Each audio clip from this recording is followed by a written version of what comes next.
call your meeting to order. Yep. And we'll take roll call and at least approve the agenda, offer a public comment opportunity to cover those bases, and then we can get into your. We'll call this Zoning Board of Appeals informational session to order at 3:36, I guess. Sorry. Sarah, if we can do roll call. Sure. Falk. Here. Crawford. Here. Here. Here. Here. All right. Well, first of all, welcome everybody. It's joining us.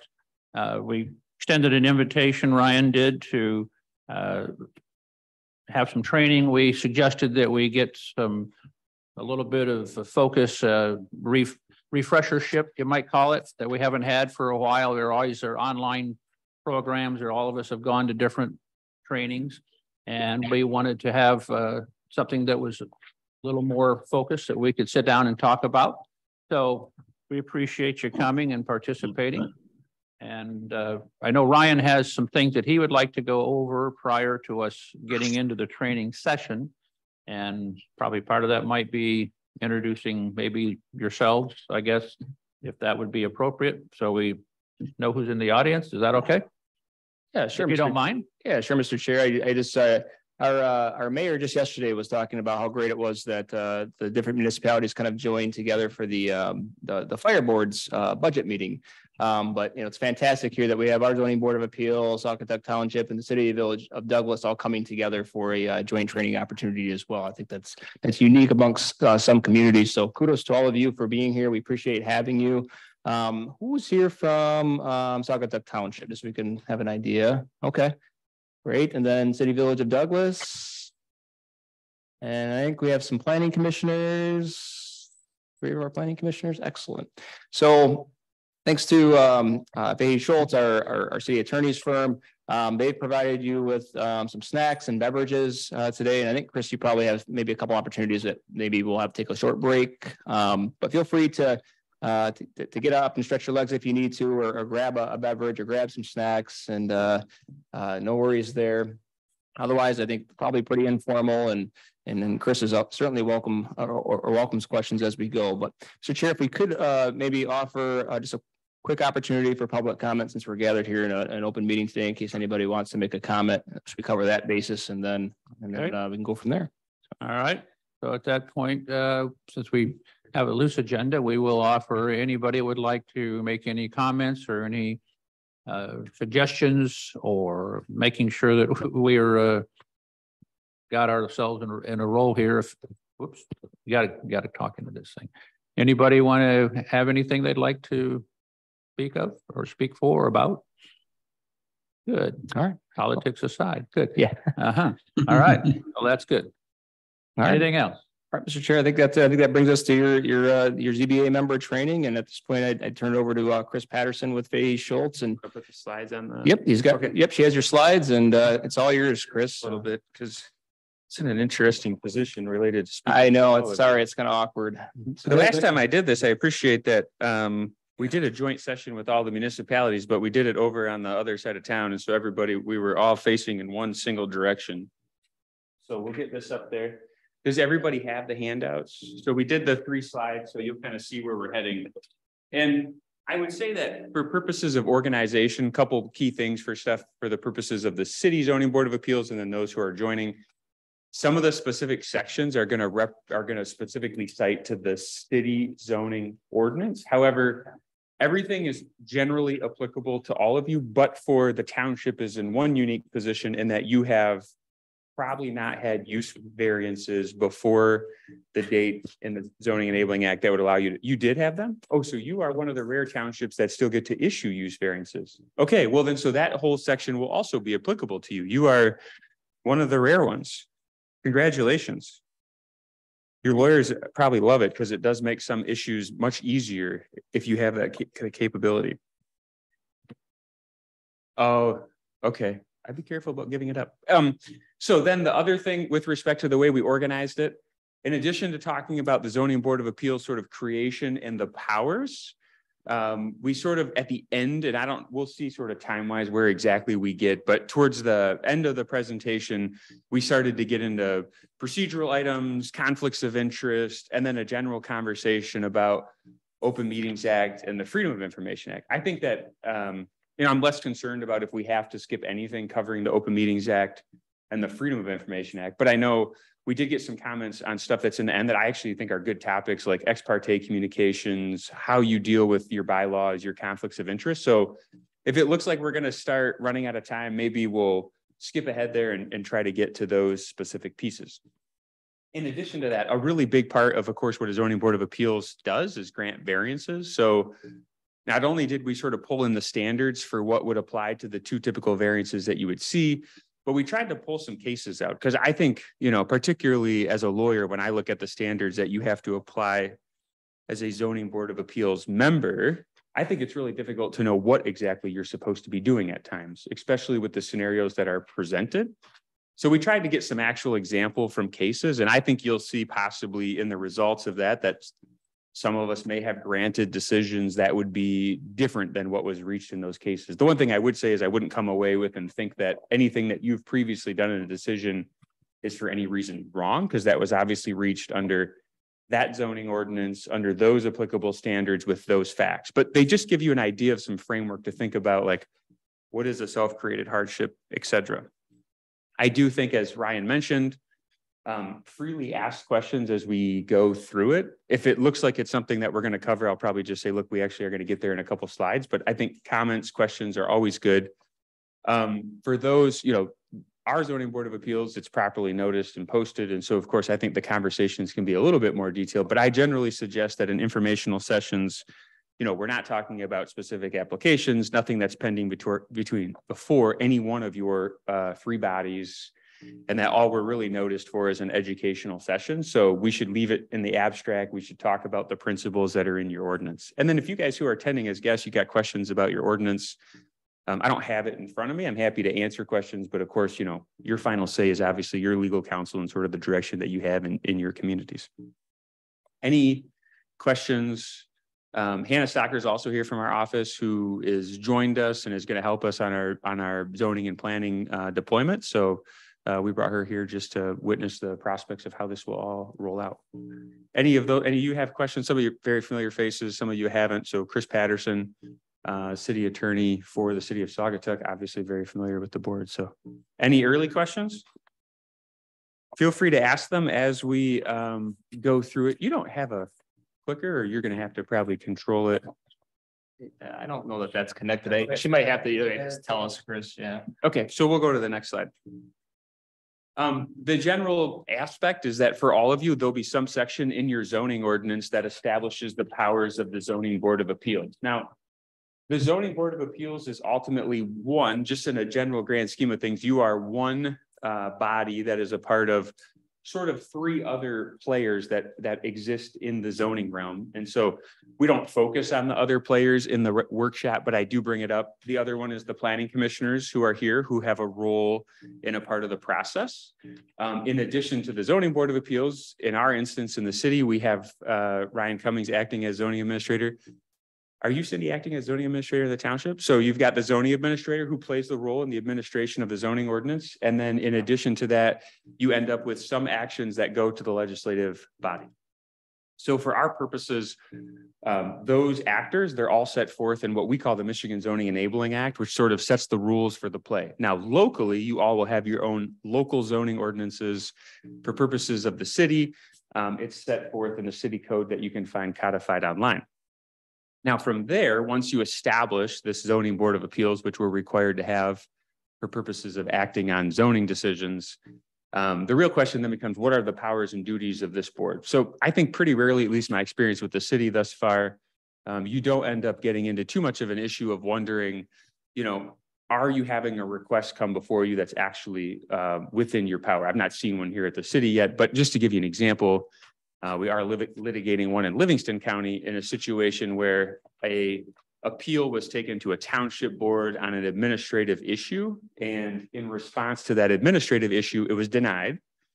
And because this other ordinance, this police power ordinance was referenced in the zoning ordinance, they actually then sought an appeal under the Zoning Board of Appeals, because the language in that ordinance said you may hear and decide any appeal under the zoning ordinance or other ordinance required to be complied with under this ordinance. And so we're literally litigating the extent to which under this ordinance, under the zoning ordinance would allow an appeal of another. So you can get this, it's pretty rare. Most people don't dispute the powers of the Zoning Board of Appeals. Now, those powers that you typically see appeals, right? And so you're actually sitting in a quasi judicial capacity on an appeal. You're looking at the record that's presented to you on the individual who made the decision, or you're reviewing and interpreting the zoning ordinance. Now, for instance, in working with the city, I can think of a couple of different situations where we've looked at language and we're trying to decide, is a site plan required? When does it get sent to the planning commission, to the city? You always end up with these phrases when you're trying to apply to a specific scenario. And it's like, there's nothing defined, like what's the answer? So if that is a concern and an applicant raises it, or typically zoning administrator raises it, you can always refer that question to the Zoning Board of Appeals. You have the pretty unique power in that we don't have to go through and do a zoning ordinance amendment to clarify the ordinance. We literally can send it to the Zoning Board of Appeals. The decision that the Zoning Board of Appeals reaches will then sort of be precedential as far as applying now for what that means. Now, of course, the check on that interpretation is that we could, as a legislative body, they could invoke their authority to amend the zoning ordinance. They could basically clarify something that would rewrite or sort of make your decision moot if it was clarified. Hear and decide requests for variances. I think that those are pretty typical. That's probably what we're going to spend a lot of our time on in the standards. And then hear and decide all matters that are conferred under the zoning ordinance, such as expanding rights under non-conforming structures and buildings. So in the city, and this is pretty, I'm assuming probably consistent in your ordinances as well, as soon as you're classified as a non-conforming structure, a building, or a use, expansions or alterations typically come under the purview of the Zoning Board of Appeals. Certainly your ordinance may have some zoning administration or some planning commission carve out, but we typically send those issues to the Zoning Board of Appeals to confirm that that expansion is appropriate, right? One of the sort of keystones of the zoning authority is that, as zoning progresses, you have the right to sort of design and implement changes in your future land use goals. Then you adopt those in your current zoning, and you're going to kind of establish these rights that have been vested, but now no longer comply with your ordinance. The general premise is eventually, over some decades, you want sort of all the properties to comply with whatever the current trend is in your zoning ordinance, but we're trying to balance individual property owners' interest. And so in doing that, we have this non-conforming theory.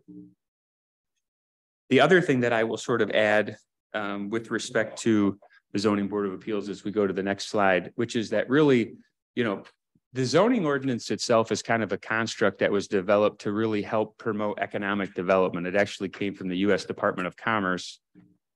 They had developed a task force and they were attempting to promote and sort of provide economic stability. Now, in providing economic stability, you are ultimately regulating property rights. And so one thing that I also like to think of that's sort of a touchstone in the original model zoning act, it's very small compared to what we see now in the state, is this idea that the Zoning Board of Appeals does provide relief from certain provisions of the ordinance to really sort of prevent very egregious, absurd results that people would suggest are takings of property, right? So the one thing that we do have is if you were to strictly apply the ordinance, the Zoning Board of Appeals has power through appeals and power through variances to provide flexibility where we otherwise might deny somebody all economically viable use of their property and commit some type of taking. So that is kind of a background that we are going to see in some of the standards that you apply.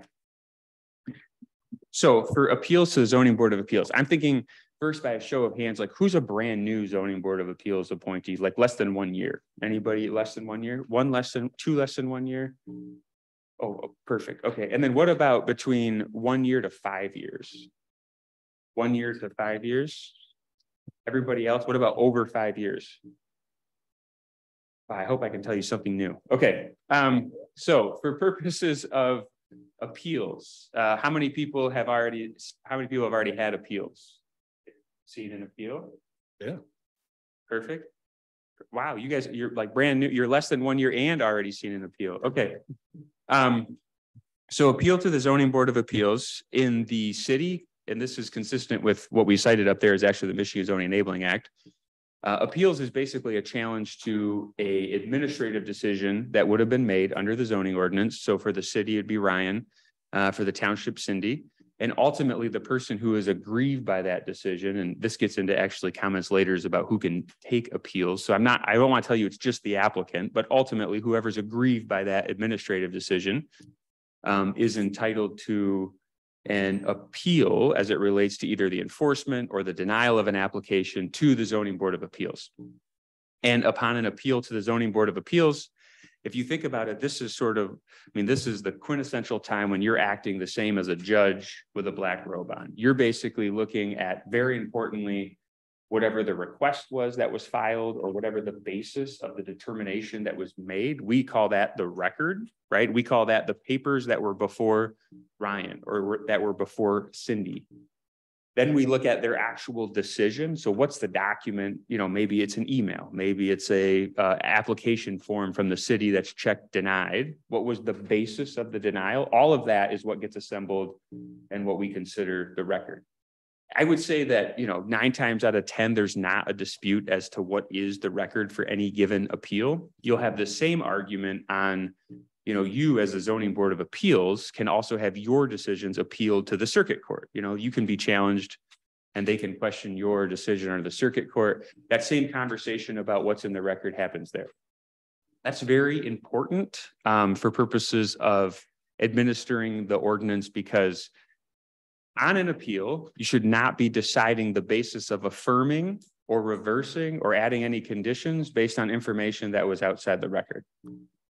So, perfect example I had 2 weeks ago that Hannah and I went to. I will let the cat on the bag. I thought it was going in a different direction based on the recommendation I had provided. And the Zoning Board of Appeals was looking at the case totally different than me. Now, the reason for that is that their perspective is that the basis to affirm the zoning administrator, saying that the zoning administrator's denial of a zoning compliance permit, the reason it was correct from my perspective is that the information provided to the zoning administrator was not complete. And so if it's not complete, it didn't meet the zoning ordinance. And so there was no basis for that administrator to know that the applicant met the requirements. So they denied it, and it was appealed to the Zoning Board of Appeals. They then hired a lawyer, and they then sort of build this whole new argument. So when it gets to the Zoning Board of Appeals, this new argument is essentially, look, it was just a technical denial. It's a waste of our time to have to go back. Like, we literally satisfy it. Here's all the records that show us satisfying these requirements for a site plan. And I particularly had a problem with that because the Zoning Board of Appeals should not on first glance be applying the site plan standards. That's a planning commission's role, right? And so I thought it was a really easy affirmance. And we quickly figured out after a 3-hour meeting that it was not. And I think the reason for that is to remember, since the Zoning Board of Appeals, you sort of have all these different powers. You have to remember, what is the application before you? What power are you exercising, right? And so if you're sitting in this appellate posture, you got to determine it on the record. Now, that case was sort of interesting because one of the reasons that the Zoning Board of Appeals was not convinced that I had the best argument is because my sort of argument they thought was inequitable, which is, if the zoning compliance permit is denied, the applicant couldn't apply again for a year, right? And they're thinking like, this is very unfair. They can't apply for a year, but honestly, they will satisfy the ordinance if they could come in tomorrow. So that is where your authority in addressing appeals and imposing conditions comes in. And so we were able to sort of at the meeting kind of, thread the needle and work a compromise by them to say, okay, look, you could sort of actually affirm the zoning administrator, because this is what the zoning administrator had. Now, the zoning administrator didn't have this, so you should affirm the zoning administrator on this. And then we allowed a condition to that decision to allow them to basically waive the 1-year timeline that they couldn't apply and let them reapply immediately as they had their information. That way they could reapply and go in front of the planning commission and have the correct body apply the correct standards. So good example of an appeal to the Zoning Board of Appeals. The one thing for the city zoning of a Board of Appeals, and this just points out the way that your zoning ordinance can be written. Once any community has a Zoning Board of Appeals, they just like sending every appeal to the Zoning Board of Appeals because it's in your name. I mean, why not send every appeal there? So like in the city, you even have appeals under groundwater protection pieces related to your zoning regulations. So just note that You can have stuff, you can have sort of authority over appeals that might be broader than what you would see in another community. It's going to be specific to your jurisdiction. So look at the next slide. Okay, any questions on appeals before we talk about variances? And at the latter end of the presentation, when we're talking about the agreed party standard, we are then sort of talking about circuit court appeals, which are appeals of this body's decisions to the circuit court. So if there are questions about that, we probably will get to it. Any questions currently about your powers for an appeal? You will never typically get an appeal from city council. City council sitting as your legislative body, same as the township board. No action will typically come from those bodies and go to the zoning board of appeals. You're typically looking at zoning administrator and planning commission appeals. And then you'll also want to look at your specific zoning ordinance to decide what types of decisions, almost all decisions of the zoning administrator will be appealable to the zoning board of appeals. But on the planning commission, typically you make distinctions as to some of those decisions that planning commissioners make. So for instance, everybody's familiar with a site plan here. So most site plans are going to be appealable to a zoning board of appeals, meaning that if there's a denial on one, you can get to the zoning board of appeals. Typically, it's less consistent on special use permits and planned unit developments. Those are decisions that have a legislative capacity related to the PUD. Those are typically not appealable to the zoning board of appeals. Special use permits are a wash, but most of them typically also do not get appealed to a zoning board of appeals. Okay, variance. Now, everybody here who hasn't had a variance yet? Perfect. Okay. So variances, every zoning board of appeals had variances. I already pointed out the distinctions. For those of you who are at a cocktail party and you're not at a cocktail party with Saugatuck Township, okay, which probably seems unlikely given the community, but if you weren't at one, please understand that those other townships probably don't have use variances. So you're all in a pretty particularly interesting aspect in that cities have use variances and you're sitting with a township that has use variances. So two types of variances: dimensional, meaning non-use variances, and then use variances. The short story is that the standards are different. So a use variance should be much harder to get. You'll see that the language that they use, the standard is harder to satisfy. Dimensional variances, typically the practical difficulty test, because there's just so much less likely of an offsite impact. There's less likely of an impact to adjacent uses. That dimensional variance piece is easier to satisfy, easier to get that a variance issued by the zoning board of appeals. Now, in the city's code section, you'll see the language that they provide as it relates to both their standards and the language as to what they would look for purposes of modifying any sort of particular provisions of the zoning ordinance. And their section of the zoning ordinance, you know, some of you might actually have like a subsection with, it might be listed what you should think about, or you might have a sort of big section that you got to kind of break apart and think about the individual specific sections. Now, the terminology that I have sort of used is coming from the city zoning ordinance. It's all pretty similar. You might have a little bit of differences as to maybe what unreasonably modifies or where you're putting it, but just, you know, I caution that the slides are really sort of focused from pulling language from the cities. You might have something a little different. Now, dimensional variance requires a showing. Oh, I want to back up one second though. I did bring up the thought about, so variances are typically available to sort of avoid the situation of having a taking. I think that's particularly true of a use variance, because you could have a situation where maybe there's no other economically viable use, so you could grant a use variance and avoid a taking. But the general scheme is that the zoning ordinance should be followed, right? So we should probably make sure that's clear that, you know, you really, zoning board of appeals should not be, you know, handing out variances like handing out movie tickets. You know, you don't pay for an application and get a variance. You should be applying the standard strictly. And if you continue to come into a reoccurring problem, which typically one of the standards will address that, if it's a problem in the community, then really it's a legislative question. Like, we probably need to amend the zoning ordinance, not keep issuing variances. So understand that the general premise is that the applicant has to satisfy the burden. And if it's not satisfied, it's appropriate to deny the variance. And if you have you know, for instance, you might have an old land use district that has homes on small lots. I mean, instead of issuing them variances for those who continue to build, it may be appropriate that we just create an overlay for that district and we just modify the setback so that they can have an appropriate viable residential use there or whatever it is. So that is the backdrop of what we're thinking about with variances. So dimensional variances on the next slide, we have it broke down between both standards. And you'll see the list there of, really, I set this up so that I wanted you to be able to kind of see them side by side so you could compare really the distinctions between what an applicant would have to show to get a dimensional variance versus a use variance. So on a dimensional variance, who wants to tell me what, in their own words, they think a dimensional variance is? Usually it has to do with a setback or a height or something measurable. Yes, absolutely, Jim.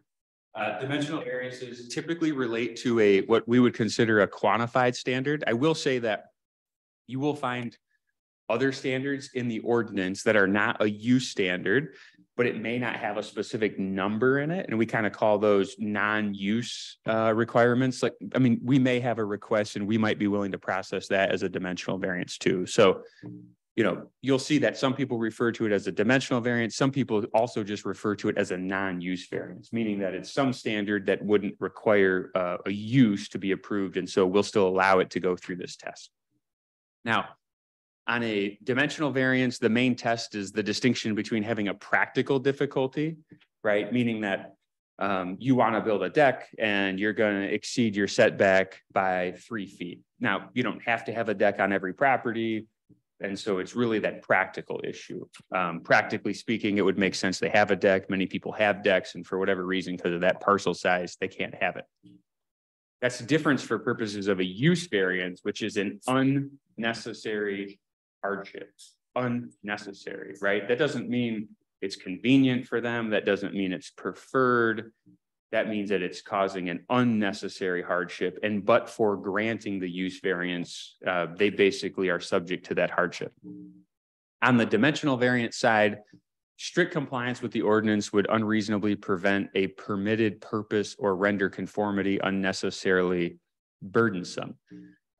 I find this clause sort of in the city's ordinance interesting because it actually, I think, raises the bar a little bit more than what's typically thought of in practical difficulty by use of the term unreasonably and unnecessarily burdensome. But I think if you read the two together, the idea being that, you know, the ordinance should be reasonable with respect to its permitted purposes, and you don't want to render conformity, meaning conforming with the ordinance, extremely burdensome or have some undue burden.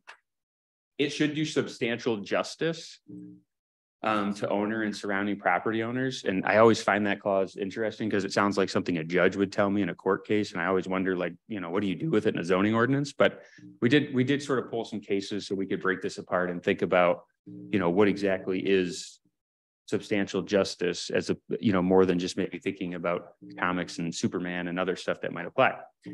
Third one, the need for the variance is due to the unique characteristics of the property. I mean, this is a key one because when you're having a variance come before you, it should be a particular problem that's not shared with other properties in a similar circumstance. So that goes back to my example of it's very typical along lakes. You originally would have had small lots. And if everybody's coming in for a variance, or if the issue with that, or I guess a better example would be you have small lots, they can be built on, but they could be built on with an 1,800 square foot house.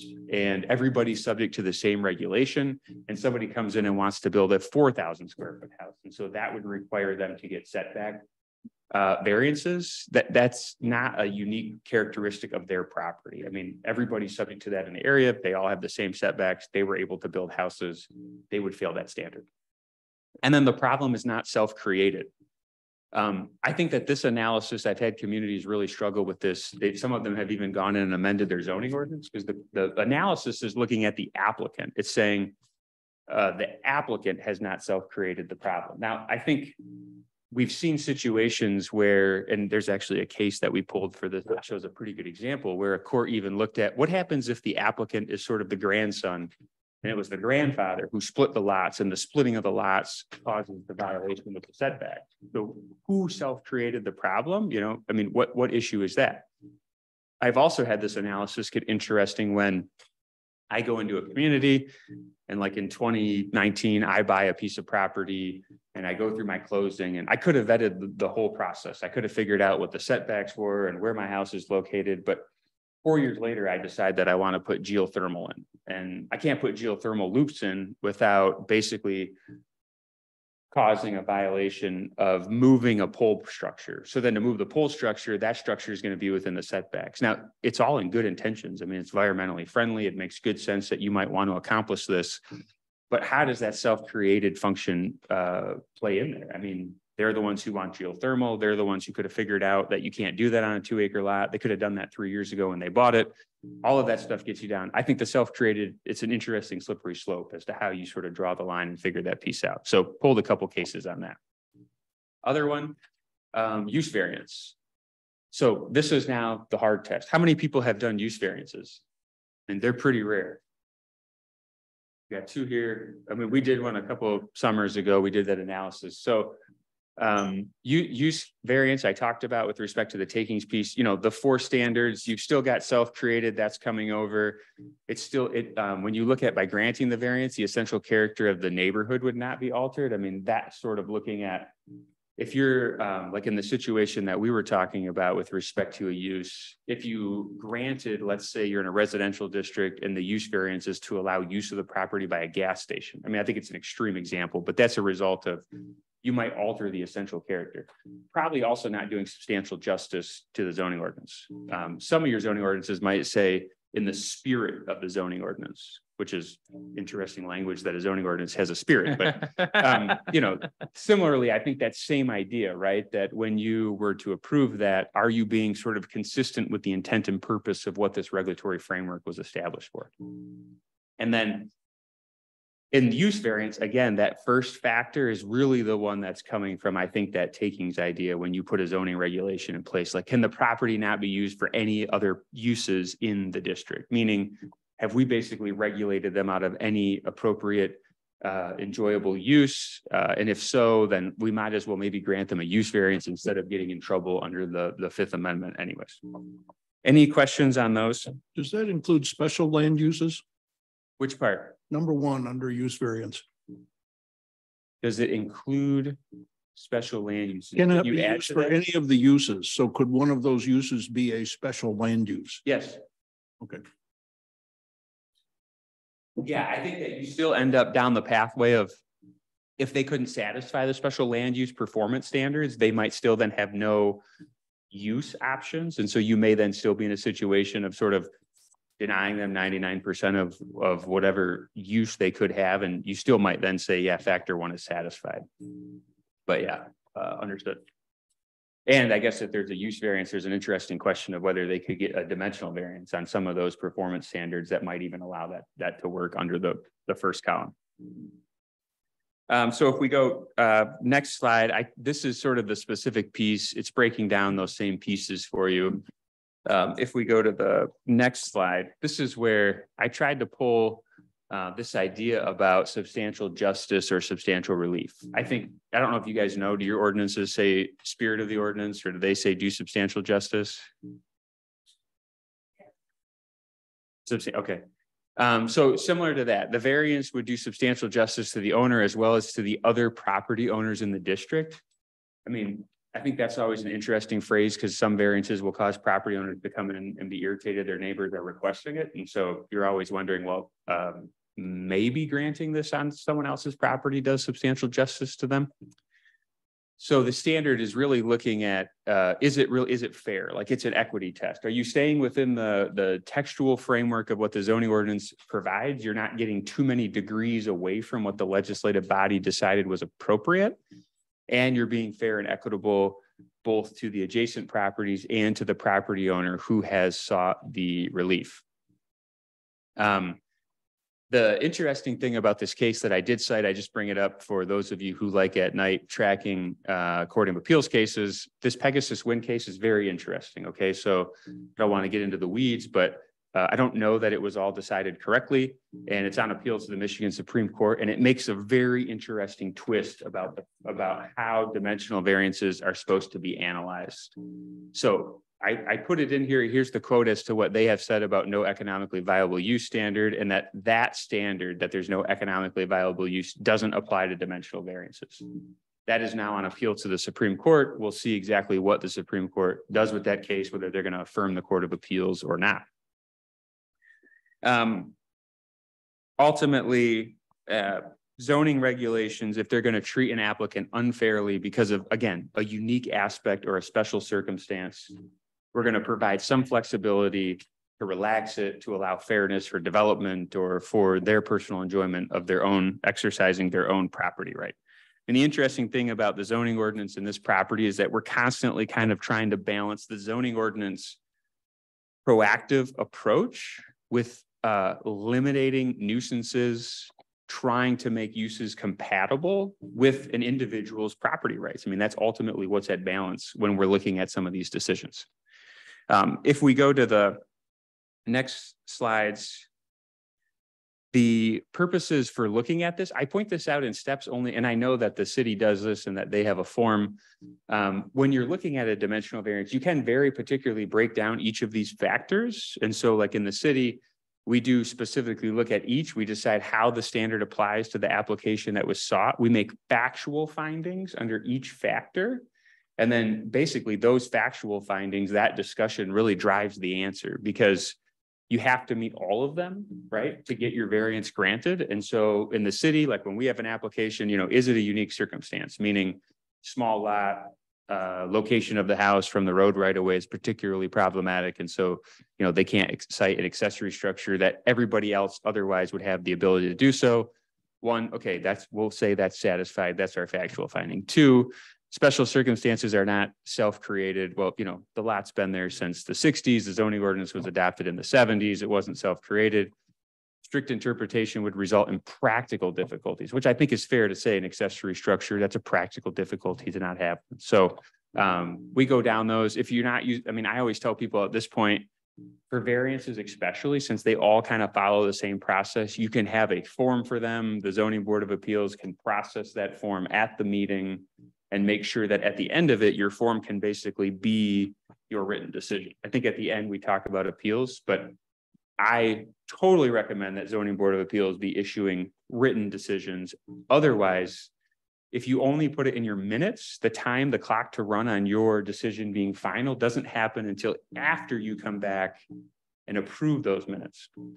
And for Zoning Board of Appeals, not probably quite as problematic in the city actually, because of how often you meet. But like, for instance, we had the meeting that got canceled. So if we would have had an open decision at the last meeting and we're only coming back to approve minutes, it's like you might want to come back just to approve minutes to know that you have some finality on your decision. You avoid all of that if you work through a form or a decision that you then sign, approve, and issue at the end of your meeting. Next slide. Any questions on dimensional variances and the factors we talked about before we get to use variances? And then we'll break apart some of these standards. Okay, so use variance, we talked about the specific test. This is kind of a repeat of those sections because after you see the side-by-side comparison, you're getting that same idea. The use variance on the factor number 4 is interesting for use variance or based on personal financial circumstances. I raised that because I talked about that Pegasus wind case saying that you shouldn't be looking at the economics or the finances for purposes of a dimensional variance. When you get into a use variance, you are trying to look at this equitable issue of whether or not you're going to cause some type of taking or some type of impact. So another sort of distinction between the two. If we look at the next slide. So I think, like I said, I think substantial justice, I think self-created are some of the two maybe more difficult ones to think about. Self-created, I think, is the one that applicants maybe bring upon themselves most easily, sometimes by doing construction before they decide to even file for something. And then you're in this interesting position of, if this would have got filed 6 months ago, I think it probably would be an appropriate variance. Now they've built it and they're asking for a waiver. And so is that self-created? I think that's an interesting temporal issue with the standard. So At the end of the day, I can tell you that zoning board of appeals are all over the place on this issue, and that's because you're the ones that are vested and appointed to exercise discretion. So appreciate that these cases are just examples of what's going on out there. Now, I think the city of Detroit's recent case is interesting. When a landowner or predecessor in title partitions, subdivides, or physically alters the land after the enactment of the applicable zoning, rendering it unfit for the uses for which it's zoned, meaning that's a self-created problem. And it says landowner or predecessor in title. So that is the entire chain. If you divide a property after the ordinance is adopted, under that framework, they're denying those as being self-created.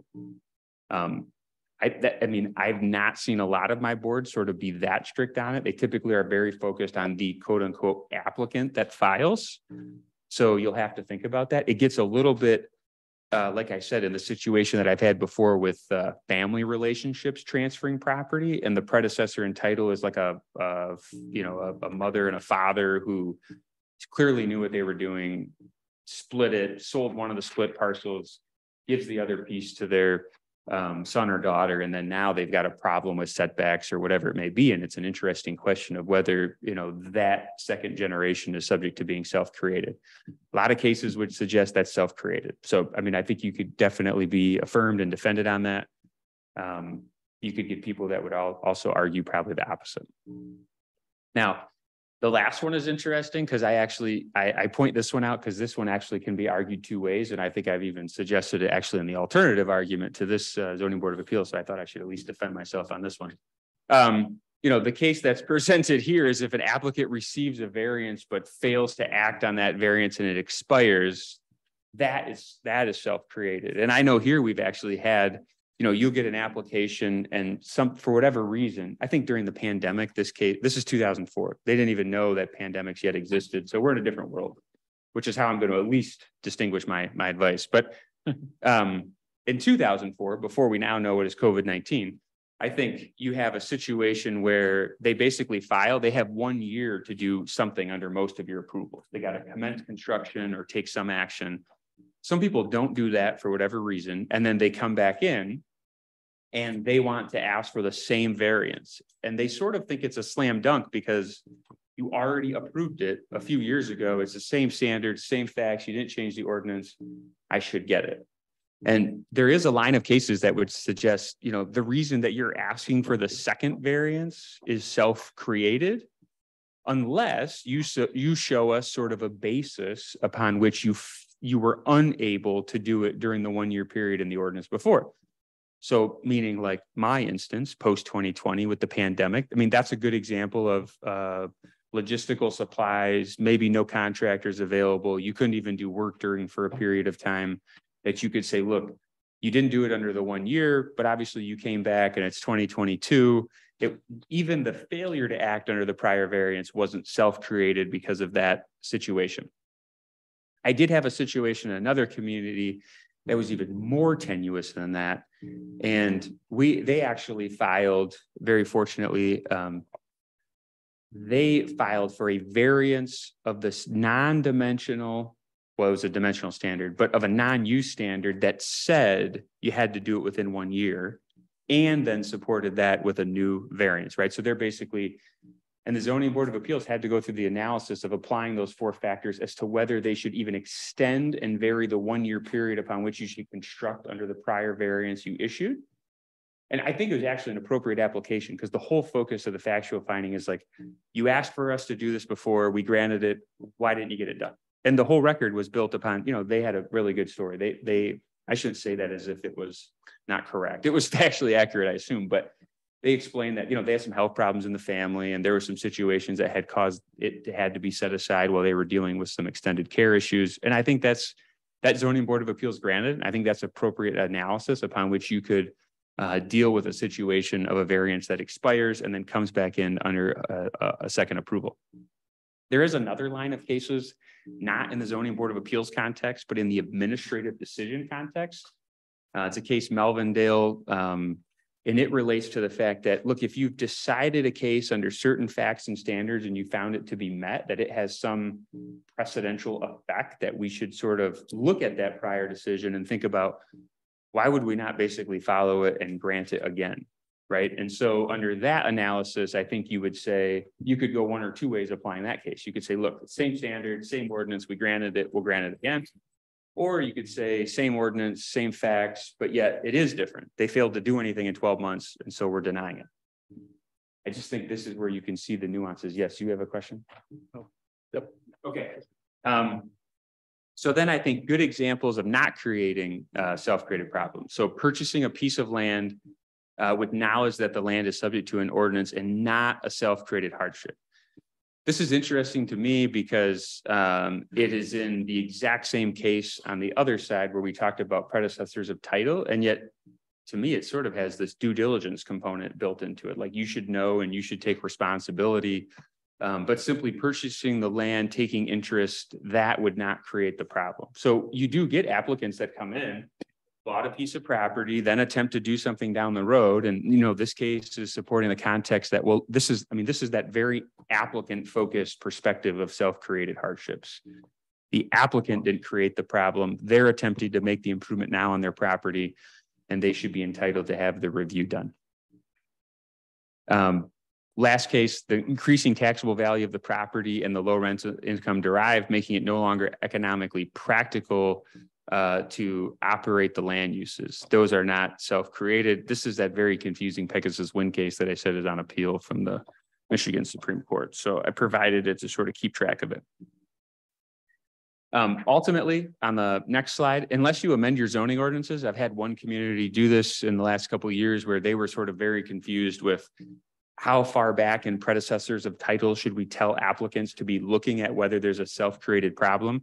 So they created multiple factors that they actually added to their variance standards to deal with this issue by sort of letting you as a zoning board of appeals member know, look, here's the temporal component we're going to look for as to whether the applicant does have a self-created problem.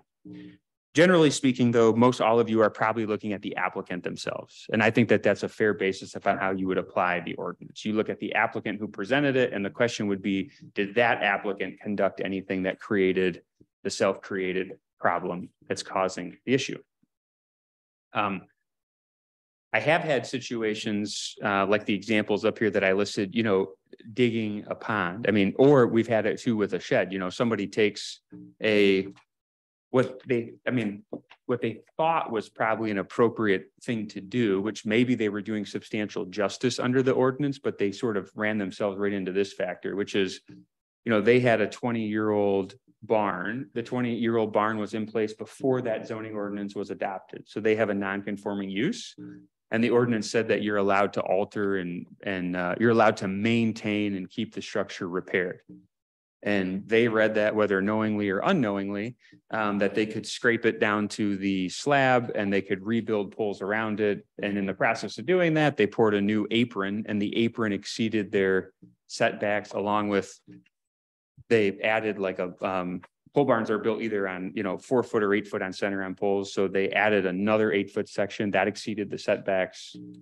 And basically the result of that is the zoning board of appeals said, look, that's a tough case, but you either need to move it or you need to tear it down or whatever. And it doesn't sound like maybe too problematic of an issue. You would think that you could have went in there, taken the last 8 feet off, then resheeted the back, but they figured out that they did end up having to do that, and they had to come in and cut the cement. But the cost of that was basically 50% of the cost to build the structure in the beginning, all because they didn't check the ordinance and they should have got a survey. They didn't get a survey to mark the back lot line. So that self-created standing, I mean, it can have a really sort of impactful, what seems like a very prejudicial impact, but I mean, the zoning ordinance is what it says. Standard state law says that we're all on notice for what the ordinance requires in the community. We're supposed to, you know, comply, make sure that we're following that piece. Any other questions on that?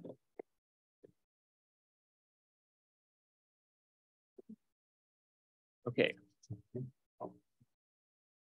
Next slide. So this is just an example from an older case.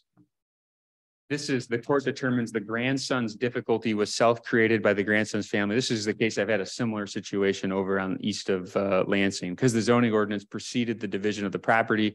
The difficulties were caused by the division, not by the township.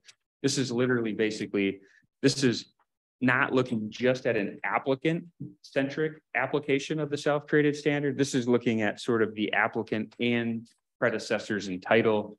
And this is that family situation saying that there's a sufficient nexus. It was caused by the family, and it was certainly not done by the regulatory change in the ordinance. And so therefore it's self-created.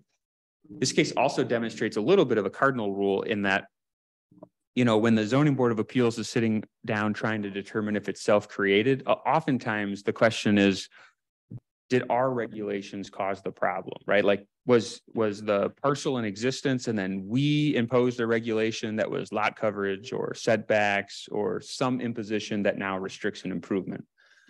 Or maybe we amend something related to accessory structures and we impose obligations as to where that they can't be located in the front yard. And let's say that at that point in time, that's a regulatory change after the creation of the parcel.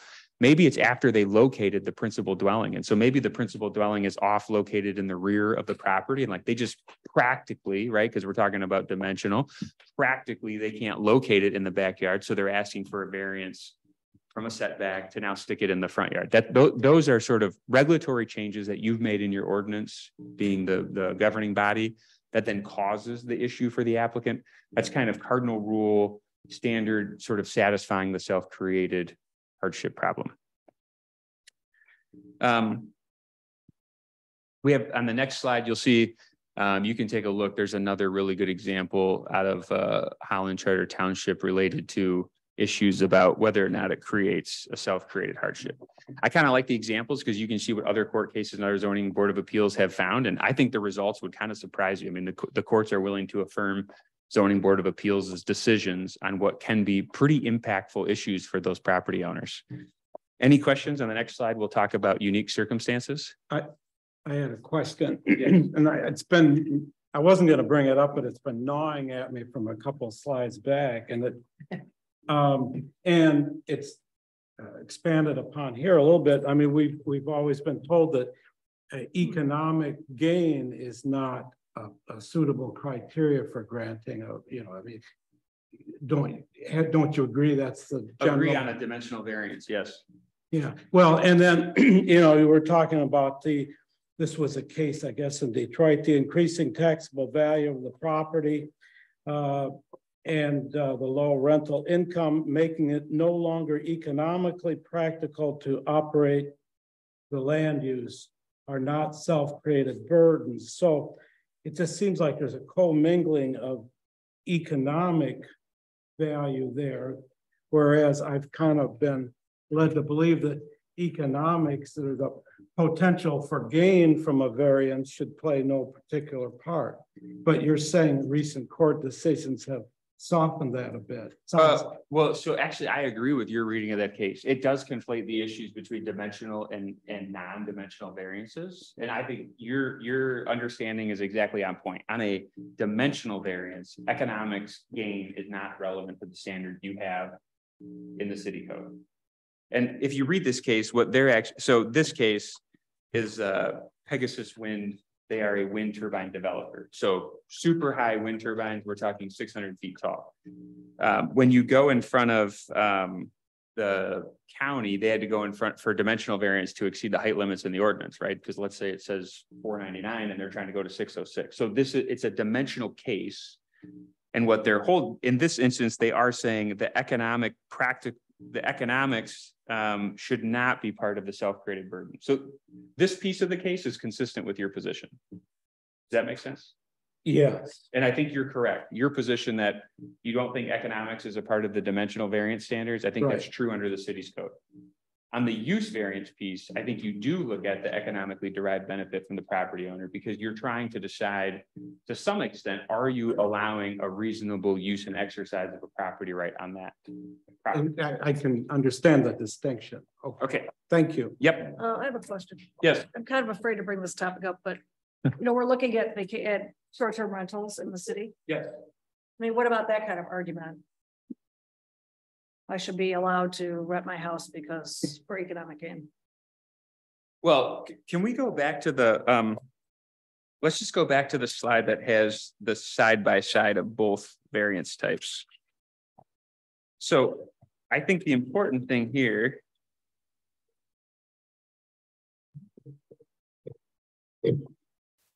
This is only my advisory thought on this because no one's filed for this yet, right? But so if you look at this table, remember that even if somebody could argue something under one of the factors, they have to satisfy all the factors stated granted. So it's going to be an interesting question. How exactly you'd be entitled to get a use variance if let's say the city goes forward. Don't know if they're doing this, not a part of it. I'm just saying, in a hypothetical, city goes forward and says no more short-term rentals. Right, no more. No more, right? So then you have a residential owner who intended to buy that property with investment-backed expectations to have a short-term rental, and they just never got around to filing, right? They didn't get that far. Then they would have to come in and do a couple of things, right? And I think they're gonna have a problem with the first one. The property in question cannot be used for any other the other permitted uses in the district. It's probably likely if they're applying for a short-term rental use that they're going to be, they have a residential structure. Right. So if they have a residential structure, it's probably a permitted use in the district. They probably already have a viable use that's allowed for which they can use their property. They're going to probably fail on the first problem. So They would pass. It's not self-created by them, right? They didn't do it. They bought the property and then the city decided to change its regulations. So they satisfy that. And then the other thing they're going to have a problem with is number two, the need for the variance is due to the unique characteristics of the property. Well, it's not unique to any property in the city because it's going to apply to everybody within that land use district. So in the Pegasus example, they may have met number 4, but they would not necessarily have met. the other. Correct. Yeah, Okay. that's just the Okay. quote from that piece on Got that factor only, Got it. not the entire result of that case. Okay. It's it's like 13, 14 pages and that case goes all over the place. Okay. Thank you. Not my case, but okay, we'll go back to where we left. Any other questions while we have or had that slide up? Does anybody have any thoughts, other examples? Okay. We are going to now get into unique circumstances. Okay, so unique circumstances. Now, Michigan courts have interpreted this standard.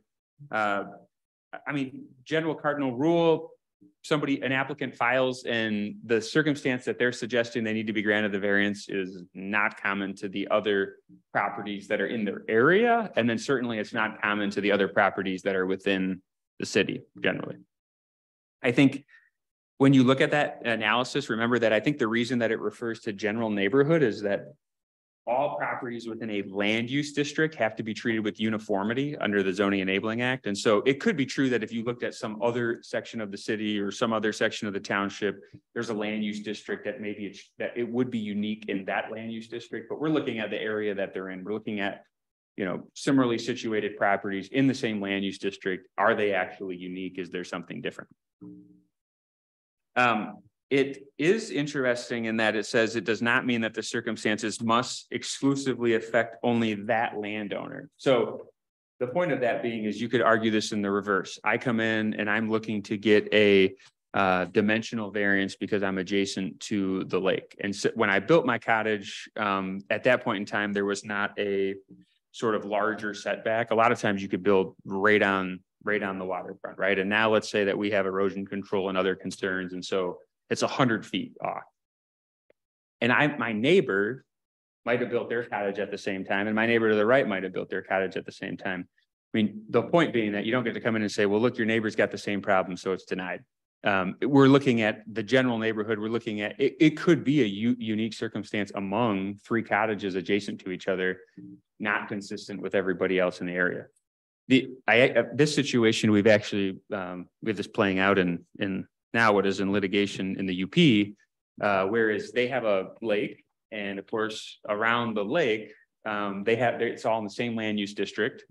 The parcels are all pretty close to the same size on one southern section of the lake. For whatever reason, when they came around and people started developing that side of the lake, they got very narrow. And then when they adopted the zoning regulations, in the beginning, it conformed to the smallest parcel around the lake, which was the southern parcel. When they moved forward and amended it later, they caused setback. You could, I think it was like the standard is maybe 7 or 10 feet for a side yard setback, and then they imposed 100 feet off the lake. Well, basically 70% of the parcels around the lake that are in the district have no problem. But there are like 11 parcels on the southern section that were developed by a different developer, and when they platted them, they are too small. And what happens is as you pull the house back off the lake, the parcels start to come narrow, and you just can't get the 7 feet. And all of a sudden you're trying to meet the 100-foot, and people want to rebuild these cottages, repair them, right? So you're trying to meet the 100 feet. As you slide it back, you then start violating side yard setback. So in that situation, that's a perfect example where that landowner came in and said that they had a unique circumstance. And as a result of that, you know, the zoning board of appeals had a discussion with them, like, look, you know, your neighbor had the same problem. Your neighbor didn't move their parcel. And that alone is not a basis upon which you could deny it under, you know, most of the decisions that have been reached out there. You're looking for something that's more general and consistent among the neighborhood or among the land use districts. That case is actually on appeal for a different reason, which is, we'll get to one of the standards, but you know, when you're doing substantial justice to the zoning ordinance, as you slide those houses back, if the neighbor has not yet slid their house that far back, and now you're building a new house and you're blocking views that they thought they had, you know, you get into this interesting dynamic where it's like, you're trying to protect that 100 feet from this beautiful natural resource. But now this person already built their house, assuming that they were going to have an aesthetic viewscape going to the west. And then you're going to prove something that slides the house back right in front of their window. So, I mean, it gets to be an interesting balancing test. And that applicant thinks that obviously it went the wrong way because we're in the circuit court now. Yes. I was following your for then I kind of lost the thread. How many does it take to not become a unique circumstance, I guess, anymore? You mentioned like, There's going to be no numerical. I don't have a numerical fine line to give you. kind of case by case or? Yes, it's going to be application by application. You're going to be looking at, again, like, what is this term? And I don't know what the term is in your ordinance, but for here, it's like, what does the general neighborhood look like? And so in that instance, the way that the zoning board of appeals looked at the unique circumstance issue was, you know, the general neighborhood is really kind of this lakefront use district that we have. And there really are only 7 parcels that are sort of subjected to the most onerous issues, which is that as you pull the 100 feet back, the parcel starts to narrow. In a different situation, you might decide that there's only 1 parcel, and if there were 2 parcels, that's still okay. But if you get to 15, like, you got a problem. Maybe we should make a zoning ordinance amendment or something to fix that.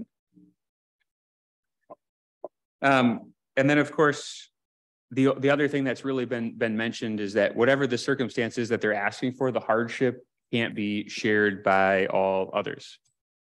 So I had a situation, and, you know, my sort of experience has been that zoning board of appeals generally grant variances. So this variance was granted, but in my geothermal instance, they were sitting in a residential district that was, everybody was 2.2 acres. And after they bought the house, the individual was within 5 years of retiring. And typically applicants who get variances granted have very good stories. And so they retire and they bought the house, they're going to stay in the house, and he actually wants to be a woodworker. And so he says, like, I want to be a woodworker. I'd like an accessory structure.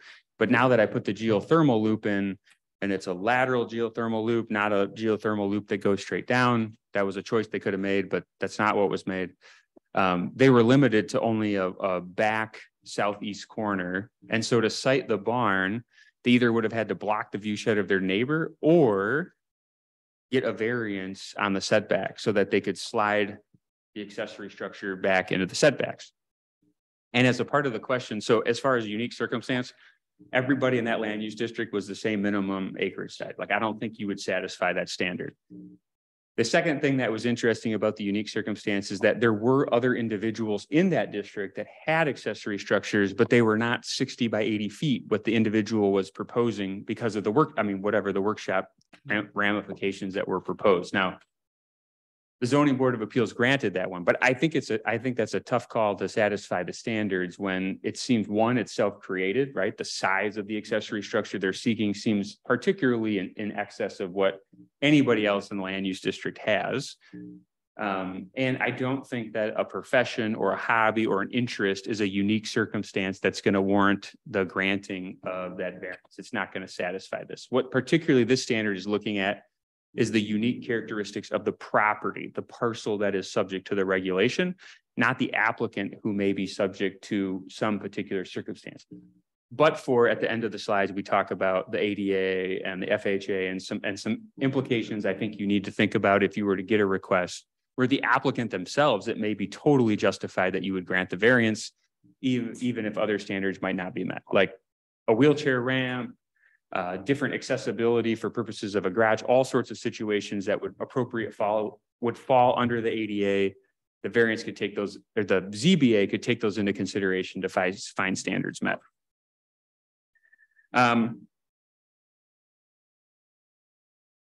We talk about on the next slide, ultimately, with respect to granting, I already talked about this, but you have to make sure that all of the standards are met. If any single standard is not met, you would be entitled to deny it. Now, one question I have for purposes of a practical question, if you guys have a variance in your jurisdiction and you decide that one of the standards aren't met, do you stop there or do you continue and deliberate on the rest of them? How do you guys sort of do that? We go through them all. And so you may decide that one's not met, the other three are met, and complete the analysis. Yeah. I think that can be good practice. Someone would tell you maybe there's some strategy to not do that, but I do think it makes sense that you create the record, analyze the entire application, look at the entire standards, because if it goes on appeal, the court's going to understand that you were very thoughtful, you were deliberate in applying the ordinance. And then of course, it also sort of focuses the litigation on whatever actual standard or application requirement wasn't met. And if you get a remand and you have to come back and look at that standard again from the court, then it's sort of limited. You know that your other three standards are satisfied and you got to look at the one that you're getting remanded on. Any questions on requirements to apply all of the standards? Okay. Next one is changes to non-conforming uses. I think, the general gist here is pretty simple, which is that if you change a regulation and you create a non-conforming use, meaning a use that no longer conforms within that land use district. So like in the short-term rentals, you prohibit them in that land use district. If you have a current short-term rental certificate, you may be able to satisfy the definition of a non-conforming use.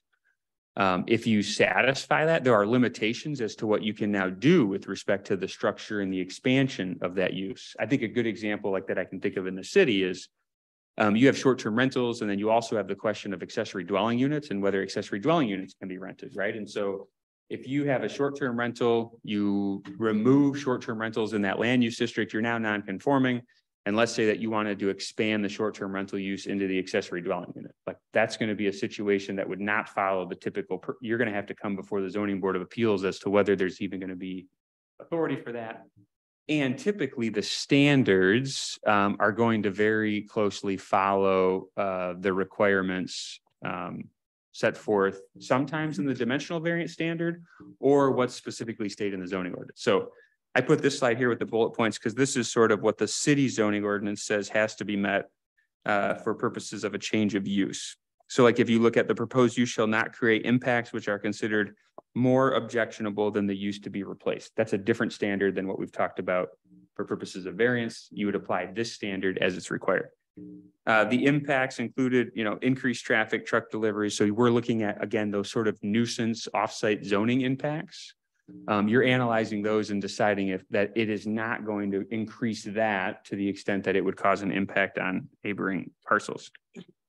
And then with respect to any non-conforming use, you're entitled to then impose conditions. So if we look at imposing conditions, and the only other comment that I just want to note for purposes of non-conforming uses, you also have non-conforming structures. So you could have a use that conforms, but have a non-conforming structure. Maybe it's like, for instance, you adopt a regulation suggesting that structures can't exceed 20 feet, and you already have a structure that's 30 feet. And now they want to expand let's say it's 30 feet tall, doesn't satisfy the height requirement, and they want to expand the first and second floor for 800 square feet for whatever, a restaurant or to add a fridge or something. Then you will have to apply the non-conforming structure requirements, and you want to be very careful about some of our zoning ordinances now, because there's a case sitting out there, Lake Township versus Randazzo. I think it's RANDAZZO. That case sort of talks about this interesting analysis about whether a request to alter a non-conforming structure actually increases or enlarges the nonconformity. So like in that case, what happened was they had a provision that limited the sort of the total footprint of the structure. And I believe the question was they wanted to build up as opposed to out. And it was a question of like, well, you're not actually violating the setbacks any further. So if you're not violating the setbacks any further, why can't I add a second floor, or why can't I go higher? So that is like, that case is a good case to show you how complex the non-conforming structure alterations can get. So what would your advice be in a situation like that? I can tell you that it's driven by the zoning ordinance. So we actually had a situation and we looked at that case, and like the city zoning ordinance is not particularly on point for the zoning ordinance language that was analyzed in that case, right? This is all driven by your zoning ordinance language. So if your zoning ordinance language matches that case, then an applicant has a much better argument that it's possible you're not increasing a non-conformity by simply adding height if all you're concerned about is a setback violation. Here, actually in the city zoning ordinance, there's diagrams in the non-conforming use structure provision that are pretty particularly on point and very demonstrative of how you should be applying the setbacks as opposed to height, the foundation, et cetera. But without those, it's an interesting question. I mean, that case was sort of surprising until you read the ordinance that they analyzed, and then you start to figure out how the court got to the result that it did. So on the next slide, conditions. So the ZBA has authority to impose reasonable conditions. This is true when granting variances. It's going to be true again, like I talked about. I think you can provide for that with appeals. Most of us probably, when we're talking about conditions, I think conditions sort of flow typically from the conversations from the applicant. And a lot of times, remember, we're doing this process with public hearings. And I think the public is oftentimes very helpful with raising issues or thoughts where it's like, look, maybe we need to put a condition on this because of some impact we're not thinking about. Like we allow an expanded patio and the plans don't properly address whether that's going to impact stormwater drainage on the adjacent neighbor because of an elevation issue. And it's something that the neighbor raises. And it's like, okay, look, we'd be okay with granting this, but we do want, as a condition, a stormwater grade plan to be reviewed by the zoning administrator before we totally allow this patio to move forward. Because that, that's a good point. There's a grade elevation thing there. Thank you, neighbor, for raising that. So a lot of times that's where conditions can come from. I bet that all of your zoning ordinances, though, in the cities as well, it has specific language on what those conditions are supposed to focus on. And the general imposition is that that condition should be reasonable and it should be necessary and proportionate to the approval of what's been requested. That's basically the bottom line. It's true for purposes of an appeal. It's going to be true for purposes of a request to expand a non-conforming use or a structure, and it would also be true for purposes of a variance. Any questions on that? All right, limits on zoning board of appeals authority. Now, this is specific to the city. I did mention this before. So zoning board of appeals is not authorized in the city to hear appeals from the planning commission regarding the issuance or denial of a special use permit.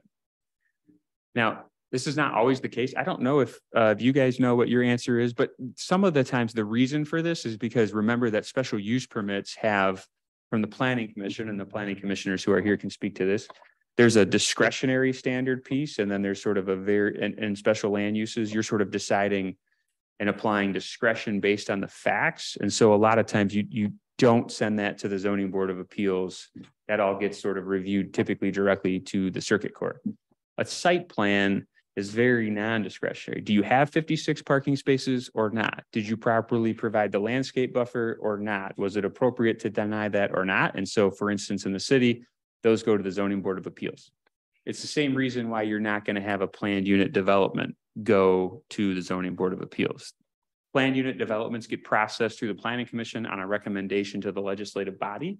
And that legislative body is basically making a legislative decision to put some mixed uses typically together. You're typically doing a planned unit development to get flexibility to provide for a development you could otherwise not get within the strict language of the ordinance. And so with that aspect, you're already essentially granting waivers and providing flexibility in the ordinance. So it's also why you don't see variances applicable to PUDs, and it's why you don't have appeals for purposes of the ZBA. Any questions on limits of authority?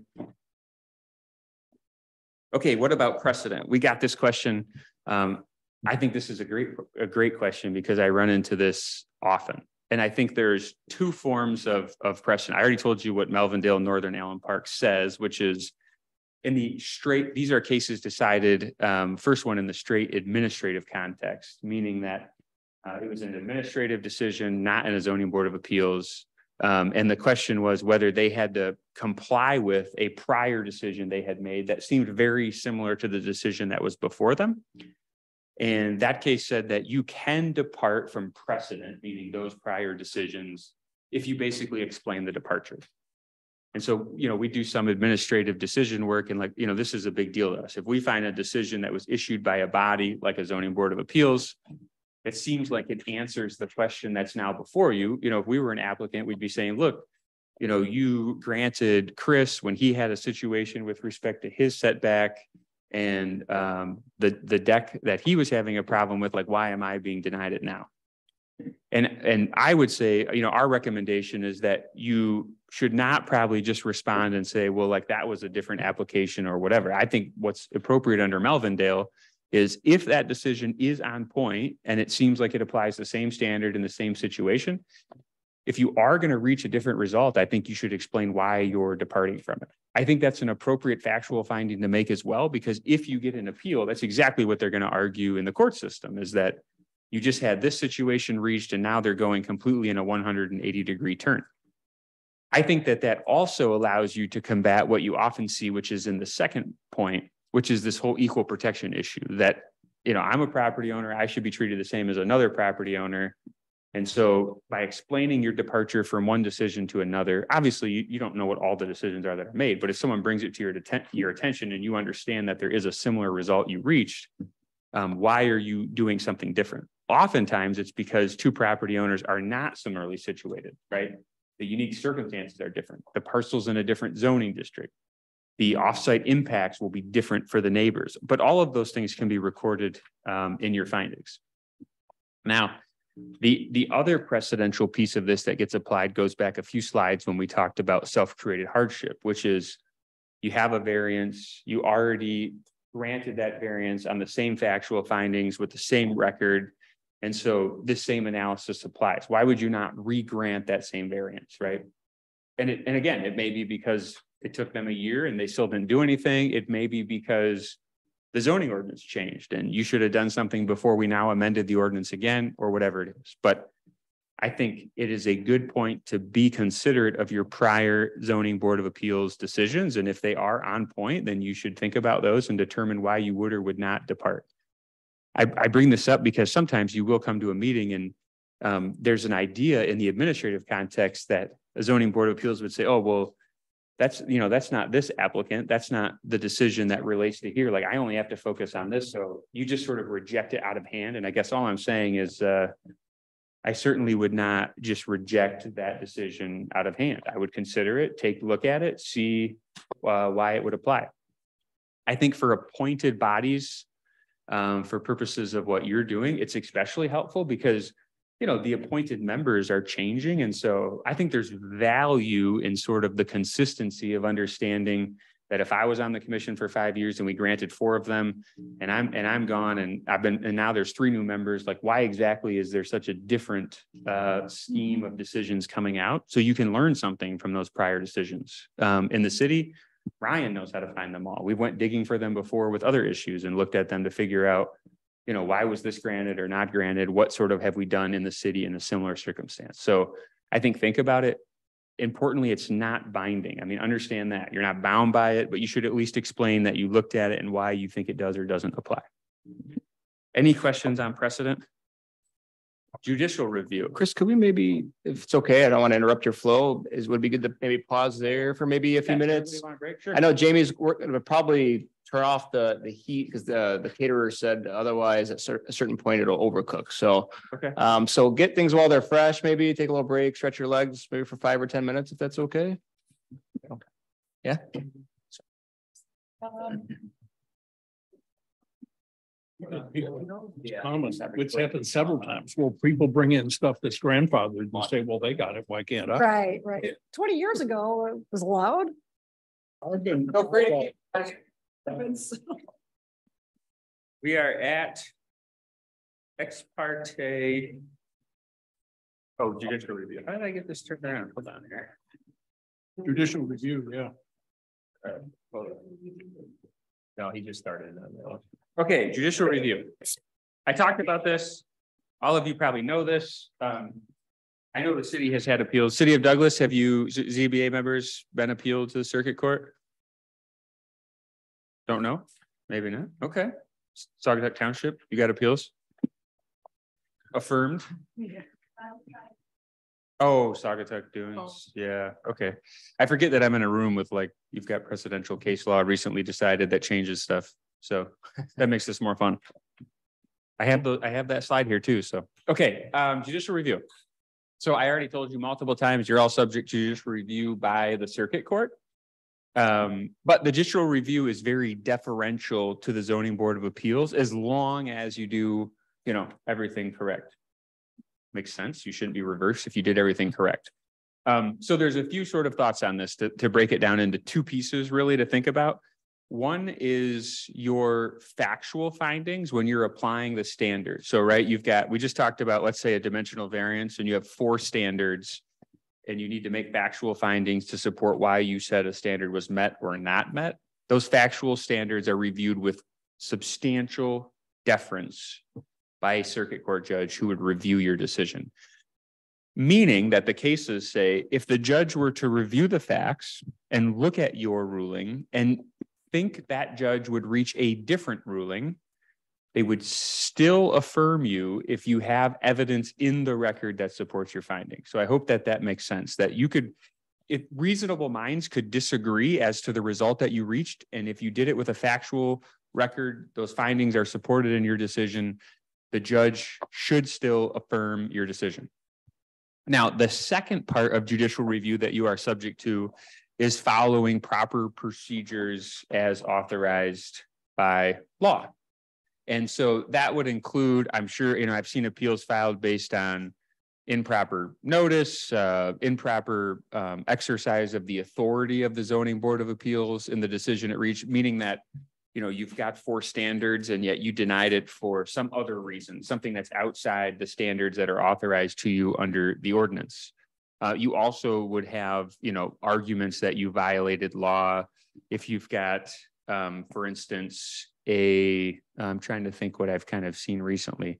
We have a situation that someone's arguing that we sort of violated the Constitution, that we have an equal protection violation. We treated 2 people differently. So that's a good example where they're going to say, although constitutional challenges on an appeal are an interesting question, typically your case gets sort of morphed into this appellate / original claim that gets a little bit into the weeds. But general point, which you'll see on the slides, is that on judicial review, 2 pieces: factual findings, legal standards. Legal standards, if you don't follow the standard, you may be subject to reversal, you may be subject to a remand, but on factual findings, you are going to get affirmed, which is why if you follow your standards, that's why sort of, especially for variances, we like forms, because if you file the forms, you make the findings under the standards, and that's in the record and it relates to that standard, then you will be affirmed even in a close case, even where reasonable minds would disagree.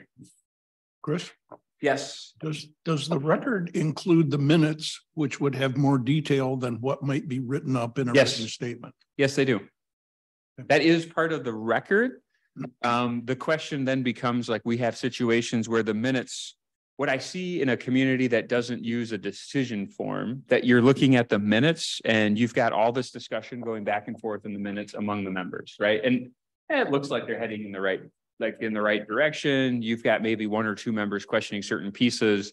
And then the next thing is just a motion to deny the variance for failure to meet the ordinance.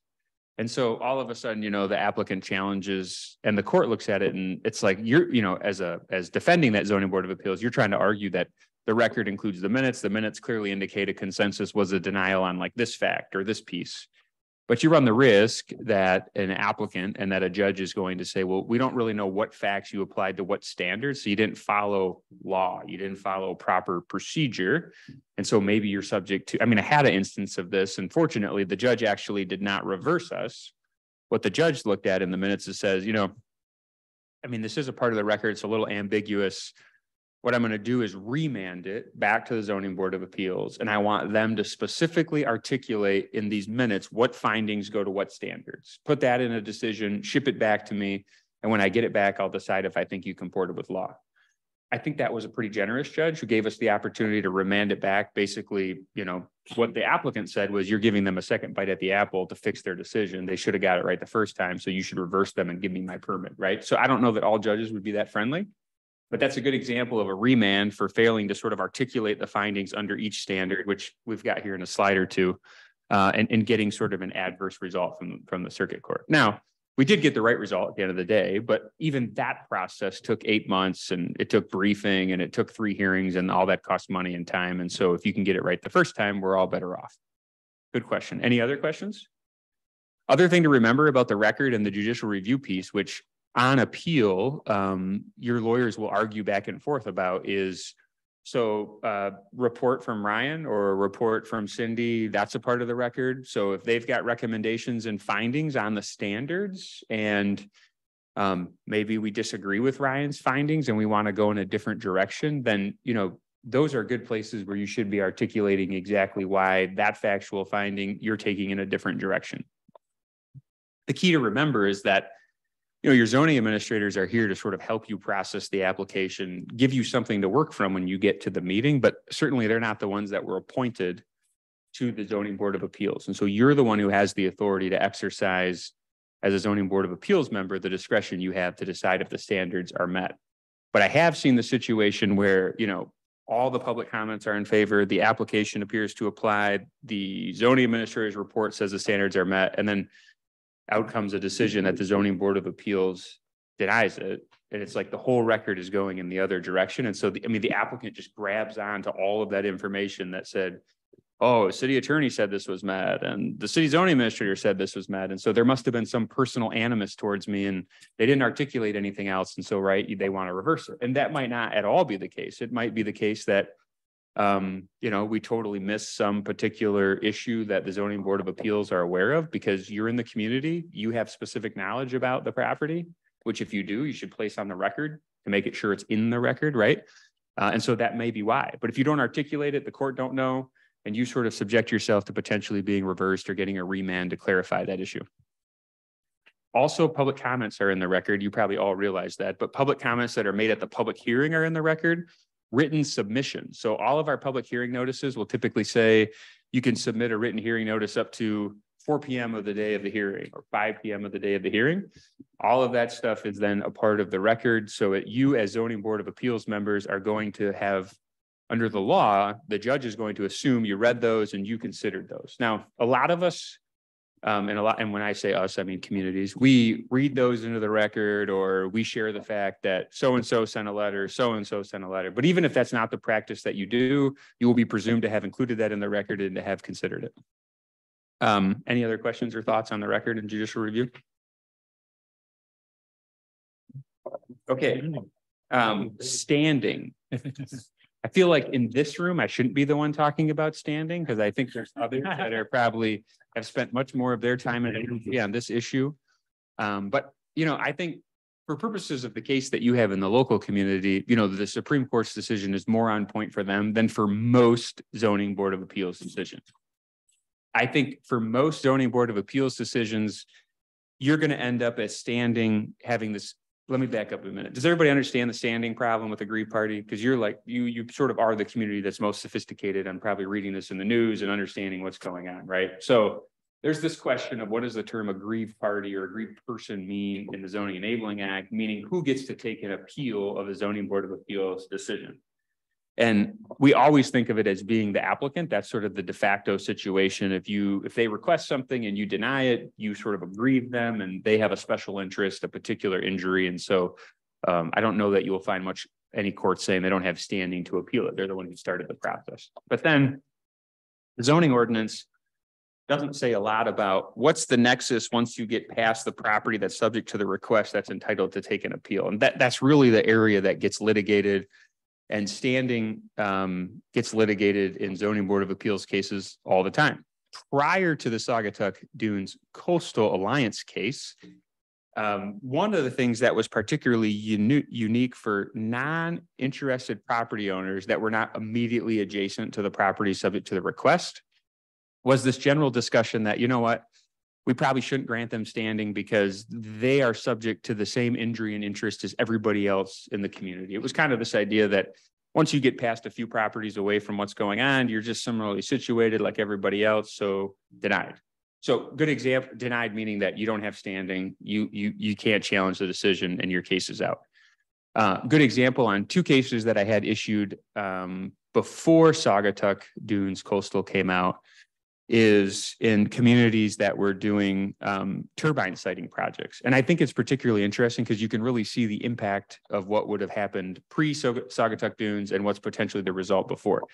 So typically your requests come to you as a specific parcel subject to the ordinance, but and you guys are developed to an extent that you're not going to see this type of project, but I pointed out as an example. So you have a township with all of its sections.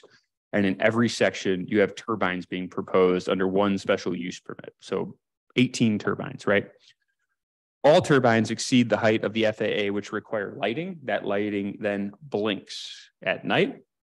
And most of your zoning ordinances also have provisions that relate to glare and impacts from lighting. So how does that apply to putting essentially a 600-foot structure up in the air that will blink all night? And I mean, really, pre-Saugatuck Dunes, you can see the ramification of the prior cases is, well, honestly, if you're not like adjacent to the parcel that has the turbine and you're maybe one or two away, the whole community is subjected to the injury of the lighting on the towers or is subjected to that project. And so courts were really dismissing cases on a lack of standing because everybody's similarly situated. You know, the community impact's the same. The Saugatuck Dunes Coastal Alliance case in the Supreme Court that's really the factor that it looks at. Is it sort of focused, and you can correct me if you've got other pieces you want to add, but you know, the main piece on the standing that it looks at is we're not talking about just a real property and interest. It can be other interests that you have in the community. And we don't think that you necessarily lose standing just because there may be others in the community that would have an effect from it. So it gets into this analysis about an asserted interest and is it more significant in degree than the effects on others. So instead of just saying, hey, look, you have an interest that's consistent with the other general community, we're getting into like this question of degree of harm that you have that's different. And like maybe if your degree of harm is different than others in the community, boom, that's sufficient special damages to get standing. Now, this case was decided in 2022, and so I do not think we have any Court of Appeals decisions applying this case, like meaning that we have circuit court cases that have been decided. Your case is not even done. I believe briefings filed, it's been argued, but so we don't even know if the people who created the Supreme Court case have standing. Agree? To the circuit court, though. No. Oh, wow, you're all the way back there. Okay, so I mean, this case is still going on, so we don't even know what the results are in the actual case that stems from the Supreme Court case. And I don't think there's any Court of Appeals case outside of even this community that has got to the Court of Appeals and sort of grappled with what are these degrees and how is it going to work out. So we'll have to wait and see what precisely comes of it. My general premise, though, I think that from a zoning board of appeals, like I mean, I honestly wouldn't worry about standing. I mean, you have an applicant that comes before you. I think the main pieces of the Supreme Court case are sure there's obligations for the person who wants to appeal, that they have to participate, but it's not, I mean, it's not really a part of your framework. You are going to do a public hearing. So anybody who wants to speak can speak. If they participate, it's a question of law, whether they satisfy the standard. They're going to be subject to the Open Meetings Act. So you're going to have public comment. So I think we allow submission. So honestly, I don't know that there's much room for an individual zoning board of appeals member to really wonder who's an aggrieved person sitting out into the public when you're making a decision. I think your goal is the applicant's made a request. You have obligations for a public hearing. You have obligations for public comment, and you have obligations to apply the standards in the ordinance. The standing issue is a real legal issue that's going to get sorted out on any appeal after the fact.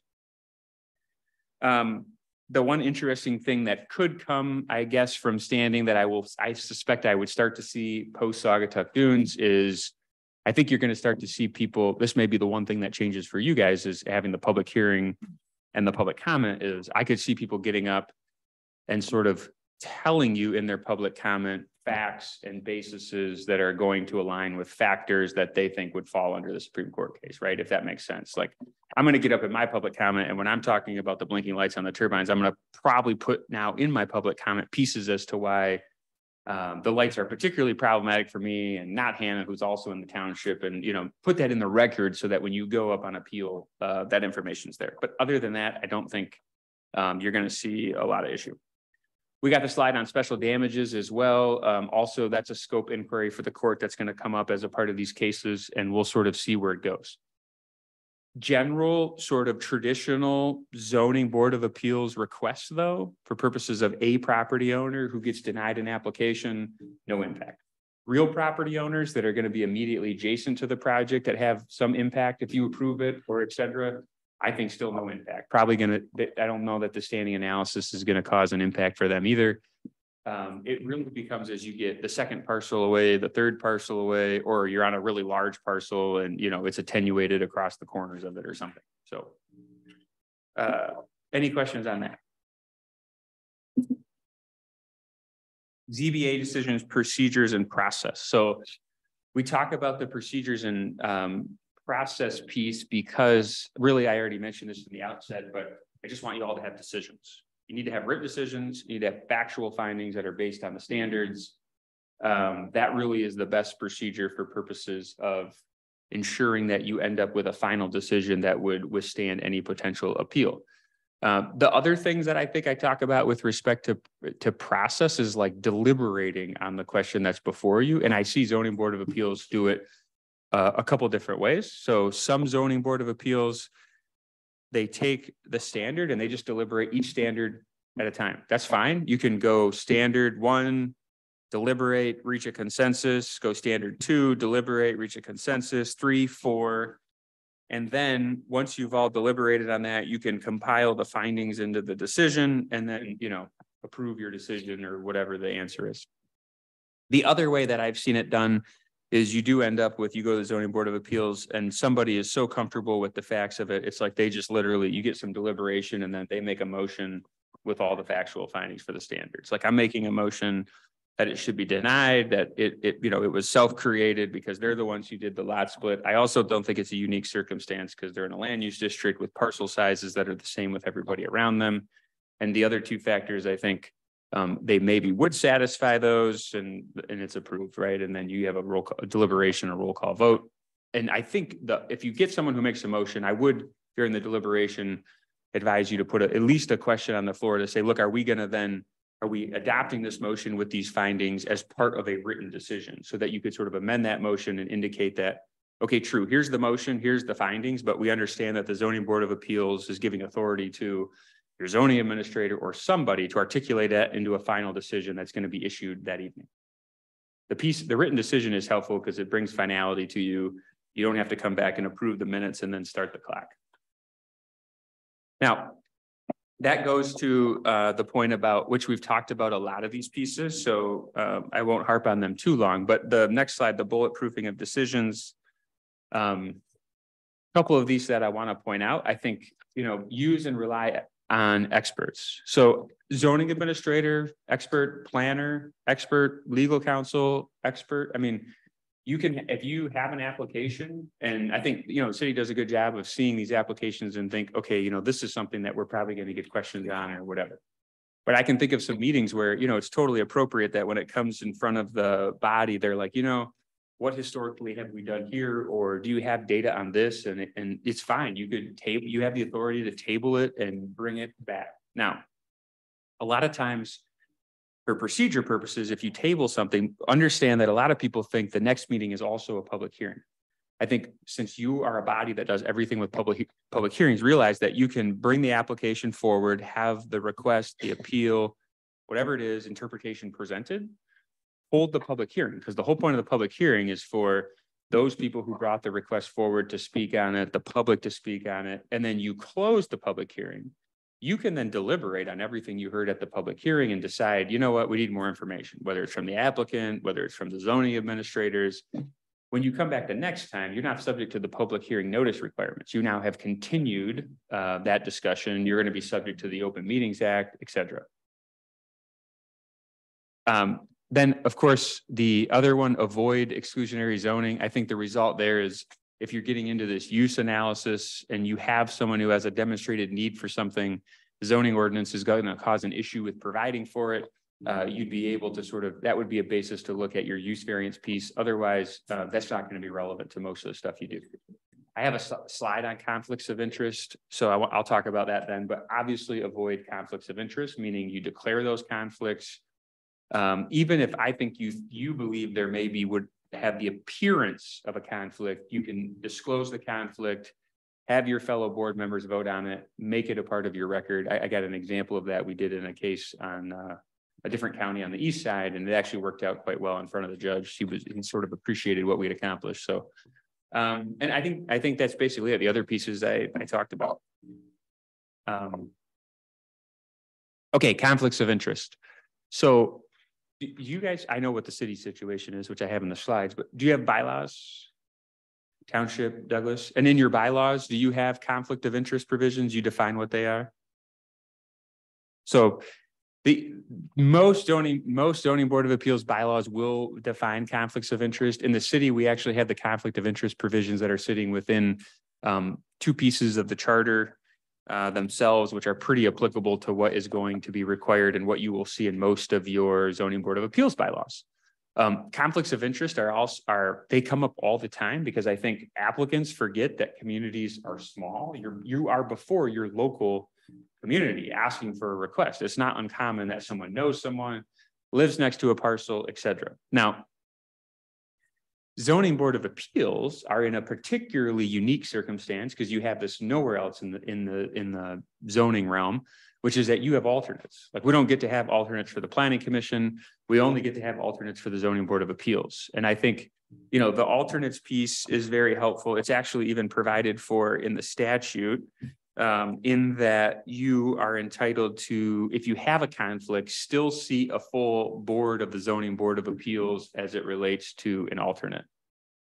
And I would say that I don't know under the zoning ordinance if your charter or your code doesn't provide for it that you necessarily have to appoint those, but the point being that it is something to look at because the zoning board of appeals is in the interesting position where you actually could have alternates to sort of avoid conflicts. So if you don't have it, it's something to at least think about effectuating in your zoning ordinance because it can then avoid this whole conflict of interest issue.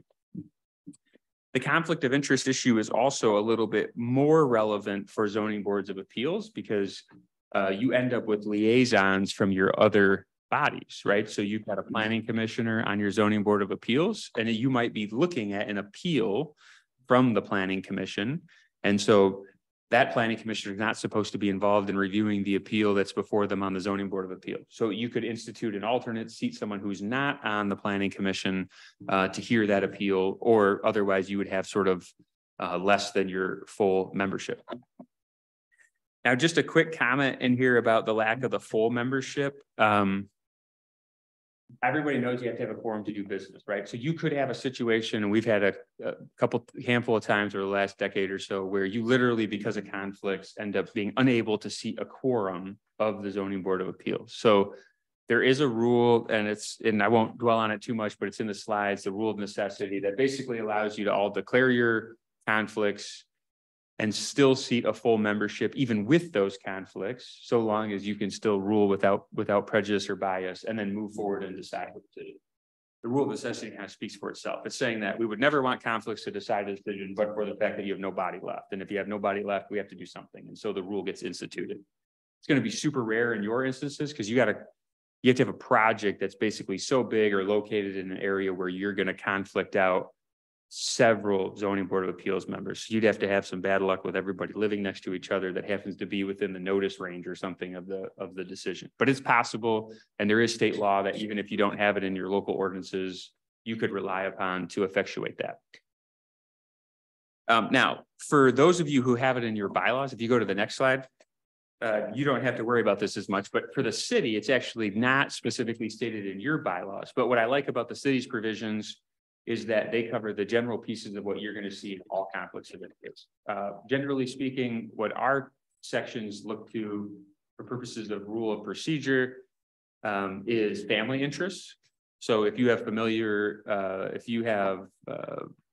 kids or relatives who are applying for it and you're on the zoning board of appeals, you're gonna have to watch for that. Pecuniary gain or some financial interest that you would have that would be impacted. Those are the main two that come up.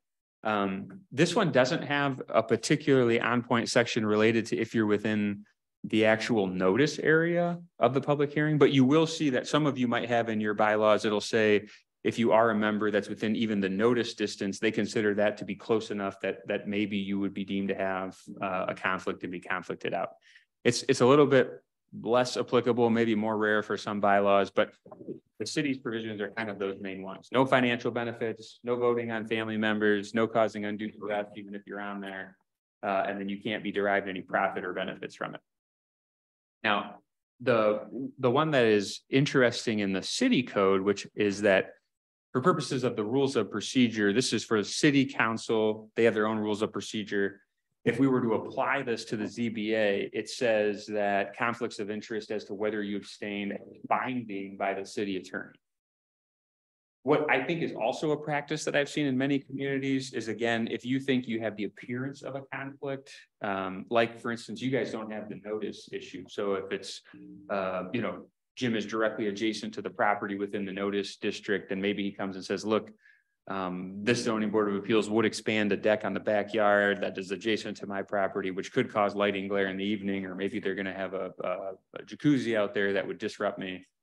I don't think I have a conflict because we don't have a specific provision on it, but if you guys think so, then I would abstain, because otherwise you all have fiduciary duties to vote on the matters that come before you. So, we shouldn't just like freely be abstaining from decisions when they come before you. Once you're appointed, you've got a fiduciary obligation to review those materials, know what's being requested, and apply the standards. But if you think you've got that situation, you could always suggest it to your members. I had a situation that we got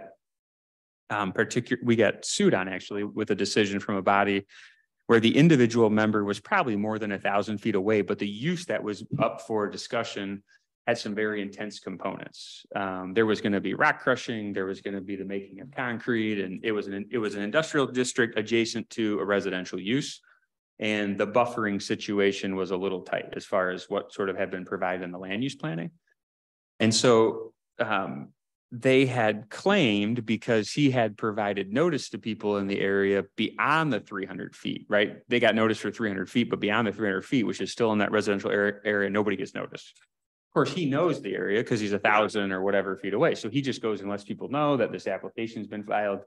And we basically, when their application got filed, we got sued under one of the bases was that there was implicit bias on that body, that he sort of engaged in a process that clearly indicated he wasn't impartial and he should have been abstained. Now, we sort of saw that coming. So the benefit was we had him explain at the planning commission that, he was 1,500 feet away, that, he will review the application based on the standards that are set forth before him, but that he did let other individuals in an adjacent subdivision at an association know this was going on.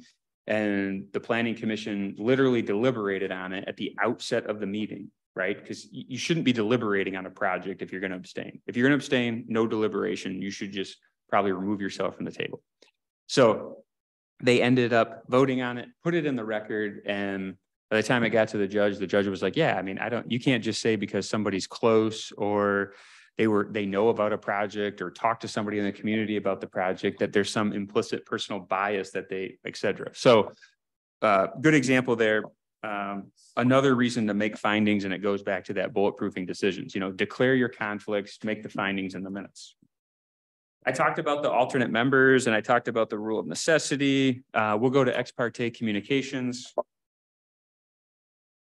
So I think that this is a good one, especially because zoning board of appeals members, I think, are in a particularly interesting position where a lot of communities actually let their zoning board of appeals members go out and see the property that's being subject to the request. It's a little bit different than what we do with planning commissions and other bodies. We sort of, maybe for lack of a better word, do a desktop review. I mean, we take the application materials, we take what the applicant presents, but I mean, I have a lot of zoning board of appeals members who will drive by proposed parcels, et cetera. And you can get into this situation of ex parte communications. You're driving by, they want a dimensional variance, and sometimes you'll have them stake the location of what is the setback that's a problem, stake that location and stake where the building's going, right? Because how else would you see like how impactful it is? And you may end up then talking to that property owner to be able to see that. And you'll then come into the meeting and you're saying, yeah, well, I was out to Chris's property. I can see why the setback's a problem because of X tree and where he marked this. And, I talked to him while I was out there and he also explained this other situation. And then everybody's just like, wait a minute, you talked to the applicant, you're outside the meeting. There's nothing particularly that says, look, that is improper. I think what the cases will say, there's not a lot of them on there, is that you should provide the opportunity for each side to respond and you should be equitable and fair, meaning that, again, I think it goes back to disclosing it in the record. Like, yeah, I visited the property 2 weeks before, this is what happened. And then of course the public hearing and the public comment would be allowed to sort of suggest that's right or wrong, et cetera. The ex parte communication that I think is more problematic is if you've got an individual who is for an application like the applicant or against it, and you're sort of specifically sitting down with that person and you're going to have a deliberation and a discussion about the application outside of the public hearing and the public meeting, that should not occur. I don't think you want to do that. I don't think you want to put yourself in that position. The goal is that during the meeting, you reviewed the materials, you're not prejudging it, you haven't been told information that nobody else has been told. And I have had situations where applicants have tried to contact members, and our experience is that we've always told those members to disclose that at the meeting. Like I literally got a phone call. I did pick up. I didn't know who it was. And they tried to tell me this stuff. I told them I can't have this conversation. And we put that in the record. So again, I think you can do a lot by saving yourself, by putting it in the record, making it transparent what's going on. And that obviously that would have no impact on how you intend to proceed. Certainly, if you have a rule of procedure or something that's on point, this will work, but you can go the other side. But if you have a rule of procedure or something that's on point, then of course that will be helpful as well. I only put the ADA in here because a lot of people forget that we've had wheelchair requests and we've had other platform requests. We've had modifications that, like in a non-conforming structure, we've had to widen doors for wheelchairs, and they may not fit the strict letter. Weirdly enough, because of different issues, it's hard to explain. I have had it where like you couldn't actually grant the variance under the strict letters. But if you read the ADA, there is a basis upon which you have to provide a reasonable accommodation or modification of your regulations. And so I like to point this out and bring it to the top of mind, because if for some reason you had this situation and you still thought it didn't meet the strict letter, you still can potentially, because this is federal law is going to trump local state law, local ordinance, that you could rely upon this to even get over that burden and still grant that. So just want to make sure that you're aware of that. We put some examples. Well, actually, another one that I had that's right on point, which is not a wheelchair, is under the ADA has specific definitions of service animals. So they define a miniature horse and a service dog. Now, a miniature horse for most of you still would be particularly possibly problematic in a residential district. At first glance, you would think that's a farm animal. That's not appropriate in the city's R1 district. I've had this before with respect to mini pigs that were claimed inside of a city. for purposes, and theirs actually was for therapy pigs. So it's a little bit of a more nuanced question, but like for service animals, they're specifically defined in the code. And so you may not allow the keeping of horses in an R1 district, but if it is a service horse, that's a perfect example of where probably in that situation, you'd be granting maybe a use variance to allow this sort of accessory use under the ADA.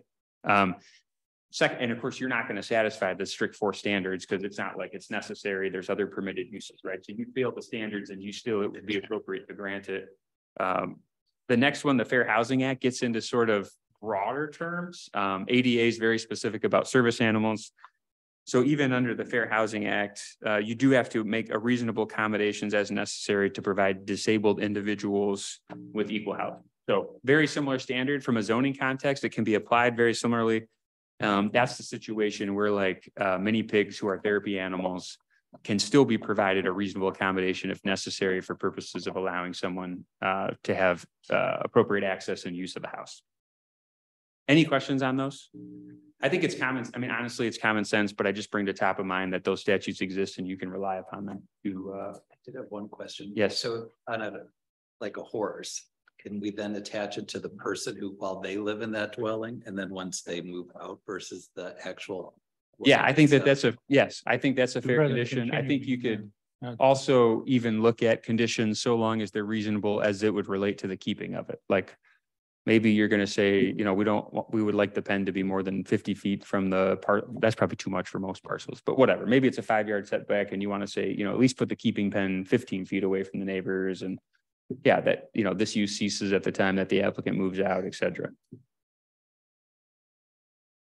I had a question. I'm trying to make, this may not be the best time to address this right now because the length of time, but I sense a kind of a problem over the years working with the Planning Commission and you know, various things where you've got to look at somebody's site plan and how do you visit, you know, the advisability of visiting that site. And if they see you around, then naturally going to talk to those people. And in the MSU Citizen Planner program that we took, I think they may at one time have suggested a joint visit scenario. Or what would you suggest for, you know, I assume all the planning commissioners and all the ZBA members, as well as council people, sometimes want to see a site physically as opposed to just looking at it on paper. Yeah, I think there's no general issue with going out and visiting the site. That's within the jurisdiction while the application's pending. I have seen communities do it in a couple of ways. One is to notice an actual meeting and go out on the property, like you said, in a joint session, in a joint sort of situation. I'd have sort of had situations where all of a sudden I catch wind that, you know, 5 people are going to be out there at the same time and I'm guaranteed no, it's a quorum and they're at the parcel that's subject to the application. And so that's the issue. Like if you're going to do the joint session, you have to do the meeting. And the interesting question that I've ran into before with the meeting is that you post it as an open meeting, you're out at the parcel with the other individuals, and you've now complied with the Open Meetings Act, and the applicant's really nervous because now you got an open meeting and you're all out there and like, how exactly do we conform and constrain to sort of what, you know, everybody gets worried about injury and damages on the parcel they visit. So I've never had that problem, but I've had the concerns from the applicant saying, boy, I'm really nervous about you noticing like sort of my property. So most people independently go out and do it in sub-quorum groups, like 1 person or 2 people arrange something and go out and visit the But property. then didn't I see there that you shouldn't discuss the particulars of the application with the applicant? Correct. So when you go out to this house or this property, then you're just gonna wander around or talk to the applicant, but you're gonna talk about the No, Chicago Bears or correct. That's a good question. I think typically what I've seen happen is if you file for, this is probably less so in the planning commission context with a site plan, because the site plan's got so much detail. I can't think of too many examples where that site plan is laid out on the property. So all you're going to really need to do is be in the right of way, understanding the general framework of what's going on, if that makes sense. Right? But with respect to a appeal, When the application is filed in those communities that are trying to deal with that, typically then you could put signs on the property saying it's subject to the appeal. And then you, for most dimensional variances and other issues, like you wouldn't go out there until you have the application and the materials. So you should understand what the applicant's asking for. There's probably limited reasons that you'd be discussing the application with the applicant when you go out and see it. In the situations where I've had members have questions, what we've done is typically they go out to the property and they're thinking, you know, I don't understand why this stake's here, or I don't understand why this is here. They just bring all that back to the meeting, right? So they go out and they meet during the 15-day window. Publication gets posted. You know that it's going to happen in the next 15 days. They go out during that 15-day period. So municipality lets the applicant know, look, you know, we've got zoning board of appeals members who will be visiting your property. Please stake it, prepare it consistent with your application. And then when you come back to the public hearing, you've now at least visually seen the property. You know in your own mind what it looks like. And then you just ask the applicant the questions when they're at the meeting. You know, I don't understand why you need that or why you need that stake. Any questions back here? Okay. So then the last two pieces that I have is really Open Meetings Act. We really just discussed the Open Meetings Act issue. You know, one of the main things with the Open Meetings Act that I do like to point out with the public hearing is this is, I think, especially important when you have public attend your meetings, to have them appreciate that, you know, the public hearing happens in a public meeting. So you've got a public hearing requirement, and then you got a public comment requirement. Two obligations to think about when you're going through a meeting. In addition to that, you probably all are keeping minutes. You're probably all otherwise conforming to your obligations. And I already explained, you know, I think for zoning board of appeals, a written decision is extremely important. The only, you know, piece to sort of maybe look at the unintentional chance meeting. We have a site in here in 1979 from the Attorney General's office. So this is kind of that example of going to the property, and you, let's say you're not coordinating, but you all show up and you end up with a quorum of the zoning board of appeals of the property. That within itself is not a violation of the Open Meetings Act. You know, the key for the Open Meetings Act is that you have to have a quorum of the body together deliberating on the decisions or the policies that are before the body. So that's also true for purposes of, let's say that we had a public hearing. This is a zoning board of appeals of the city, and that these were actually all members of other city bodies. Sometimes the public thinks that that's a potential violation, and I think you have to be careful because, you know, you could even have a quorum of the planning commission here for whatever reason, and if they're not deliberating or participating in the process, then you're fine. The one thing to remember is if you're in a situation of being on another body and you happen to be presenting an application, be careful about what other people are in the public. If you are on a zoning board of appeals and you want to come with a request before the zoning board of appeals, obviously, you know, you're conflicted out, but you know, you have to be very fair and equitable in presenting your situation. You don't want sort of the public to believe you've got undue influence or sort of distress because you're a member of this board that you're applying for. So all things to think about with respect to the Open Meetings Act and fiduciary duties. Most of you all have staff that's helping you. So really round robin, email, internet communications. But I just bring up that as we get more and more into technology, you know, I had a situation a couple of years ago on a project that got denied.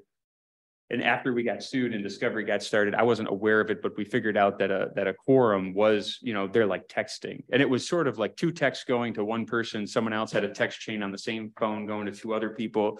And you sort of meld this round robin deliberation in with the use of electronic communications. Now, they were texting about scheduling meetings and trying to get applications moved around. It wasn't really about the policy of the application, but when it came out in the FOIA requests, because those are public records, right? So when it comes out in the FOIA requests, the applicant particularly seized onto that in front of the court and tried to make us look like we had made the decision before we got to the meeting.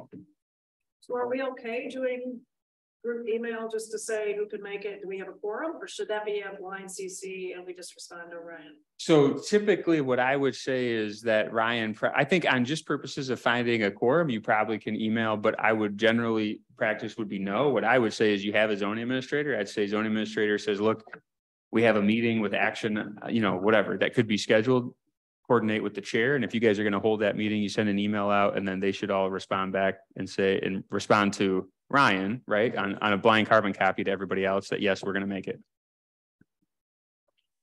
And And then Freedom of Information Act really goes to thinking about, you can look at the slides, like what we've really had recently become a focus is when text messages and emails that like the individual who's on the body is communicating with someone about, but they never really were used as part of the public body itself. Nobody even knew they were going on.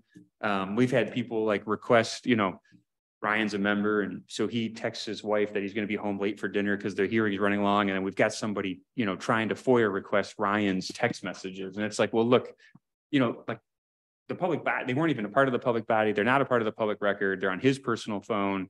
Like we would draw the line. But it gets more interesting if you're texting people about a pending application and trying to decide if you think it's correct or not correct, et cetera. Even if they're not maybe on the zoning board of appeals, like the cases start to get a little bit grayer as to what you're going to do about those record requests. And it makes it very difficult for your administrators because if you get a FOIA request, they got to round up and figure out who all has made these notes or texts, what was used by the public body. It's a pretty fact-intensive analysis if the FOIA applies to those. You know, they have to be public records of the body.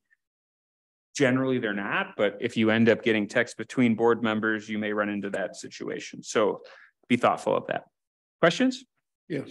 Yes. What about texting during a meeting by the people at the table?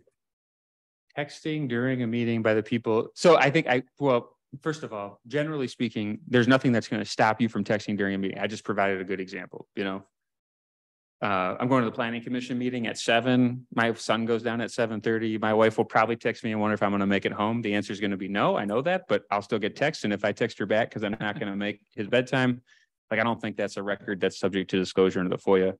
And I guess you could, you know, the city could set a strict policy that says, you know, hey, don't text family, no emergencies, even when you're in this room. But I think it's not really practical, right? So I think you're going to get texting these days because people realize that it's less intrusive. I can still make you aware that so-and-so is going on at your home life or whatever, and you're not otherwise distracted. The issue with texting during the meeting is if you're texting people in the public, you're texting other members that are on this board while you're in the meeting, you're texting about whatever information, that's the problem, right? That would be problematic. That shouldn't be done. And you're also creating public records. And if you've got a strict issue you want to take up, like you don't want me texting my wife during the meeting, like, I mean, that can be a policy issue that can be brought up, you know, and that can be imposed as at the policy level, right? Like just zero tolerance, no texting. But I don't have any problem if you'd like to text her. I'd like to go on record. I appreciate that. Well, I was going to do it subject to a policy. So, but it's a good example of where I think you are going to get some of that. Other questions?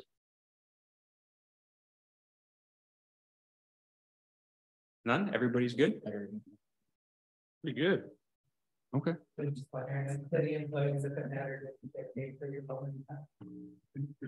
If you paid for my phone? No, it's just that you paid for your phone or not.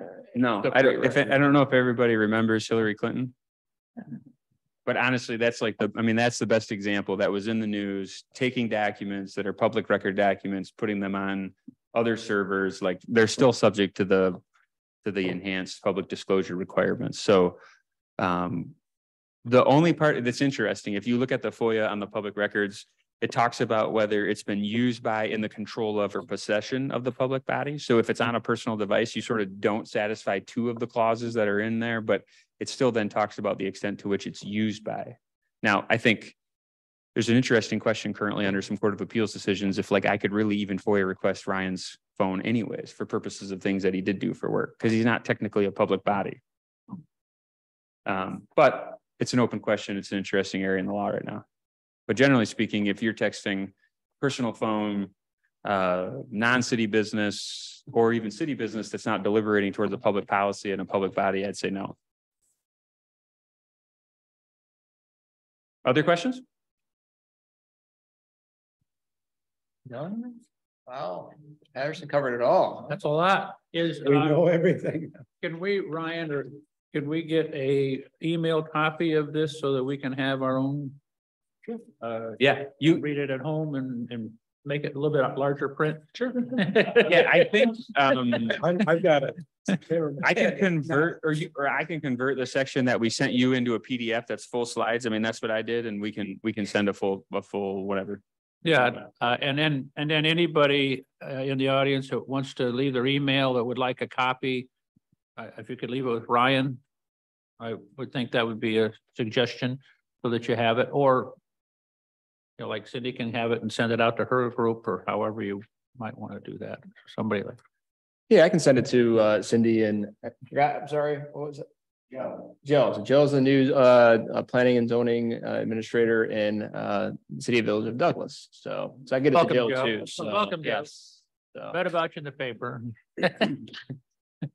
So yeah, that'd be great. Gosh, anything? How about let's start out in the audience. Anybody have any questions for Chris based on what he's covered and put together? Very nice job. It's, Thank you for coming. yeah, and I think the best thing is for us to, you know, go back and read these a little bit. We may have some few questions someday or clarifications, but that'll be natural. Anyone else on our board? I just want to thank Chris for taking a complex subject and making it understandable. Yeah, yeah. I think he did a very nice job and great examples of, that's really key, is to have the examples so that we can it helps us understand.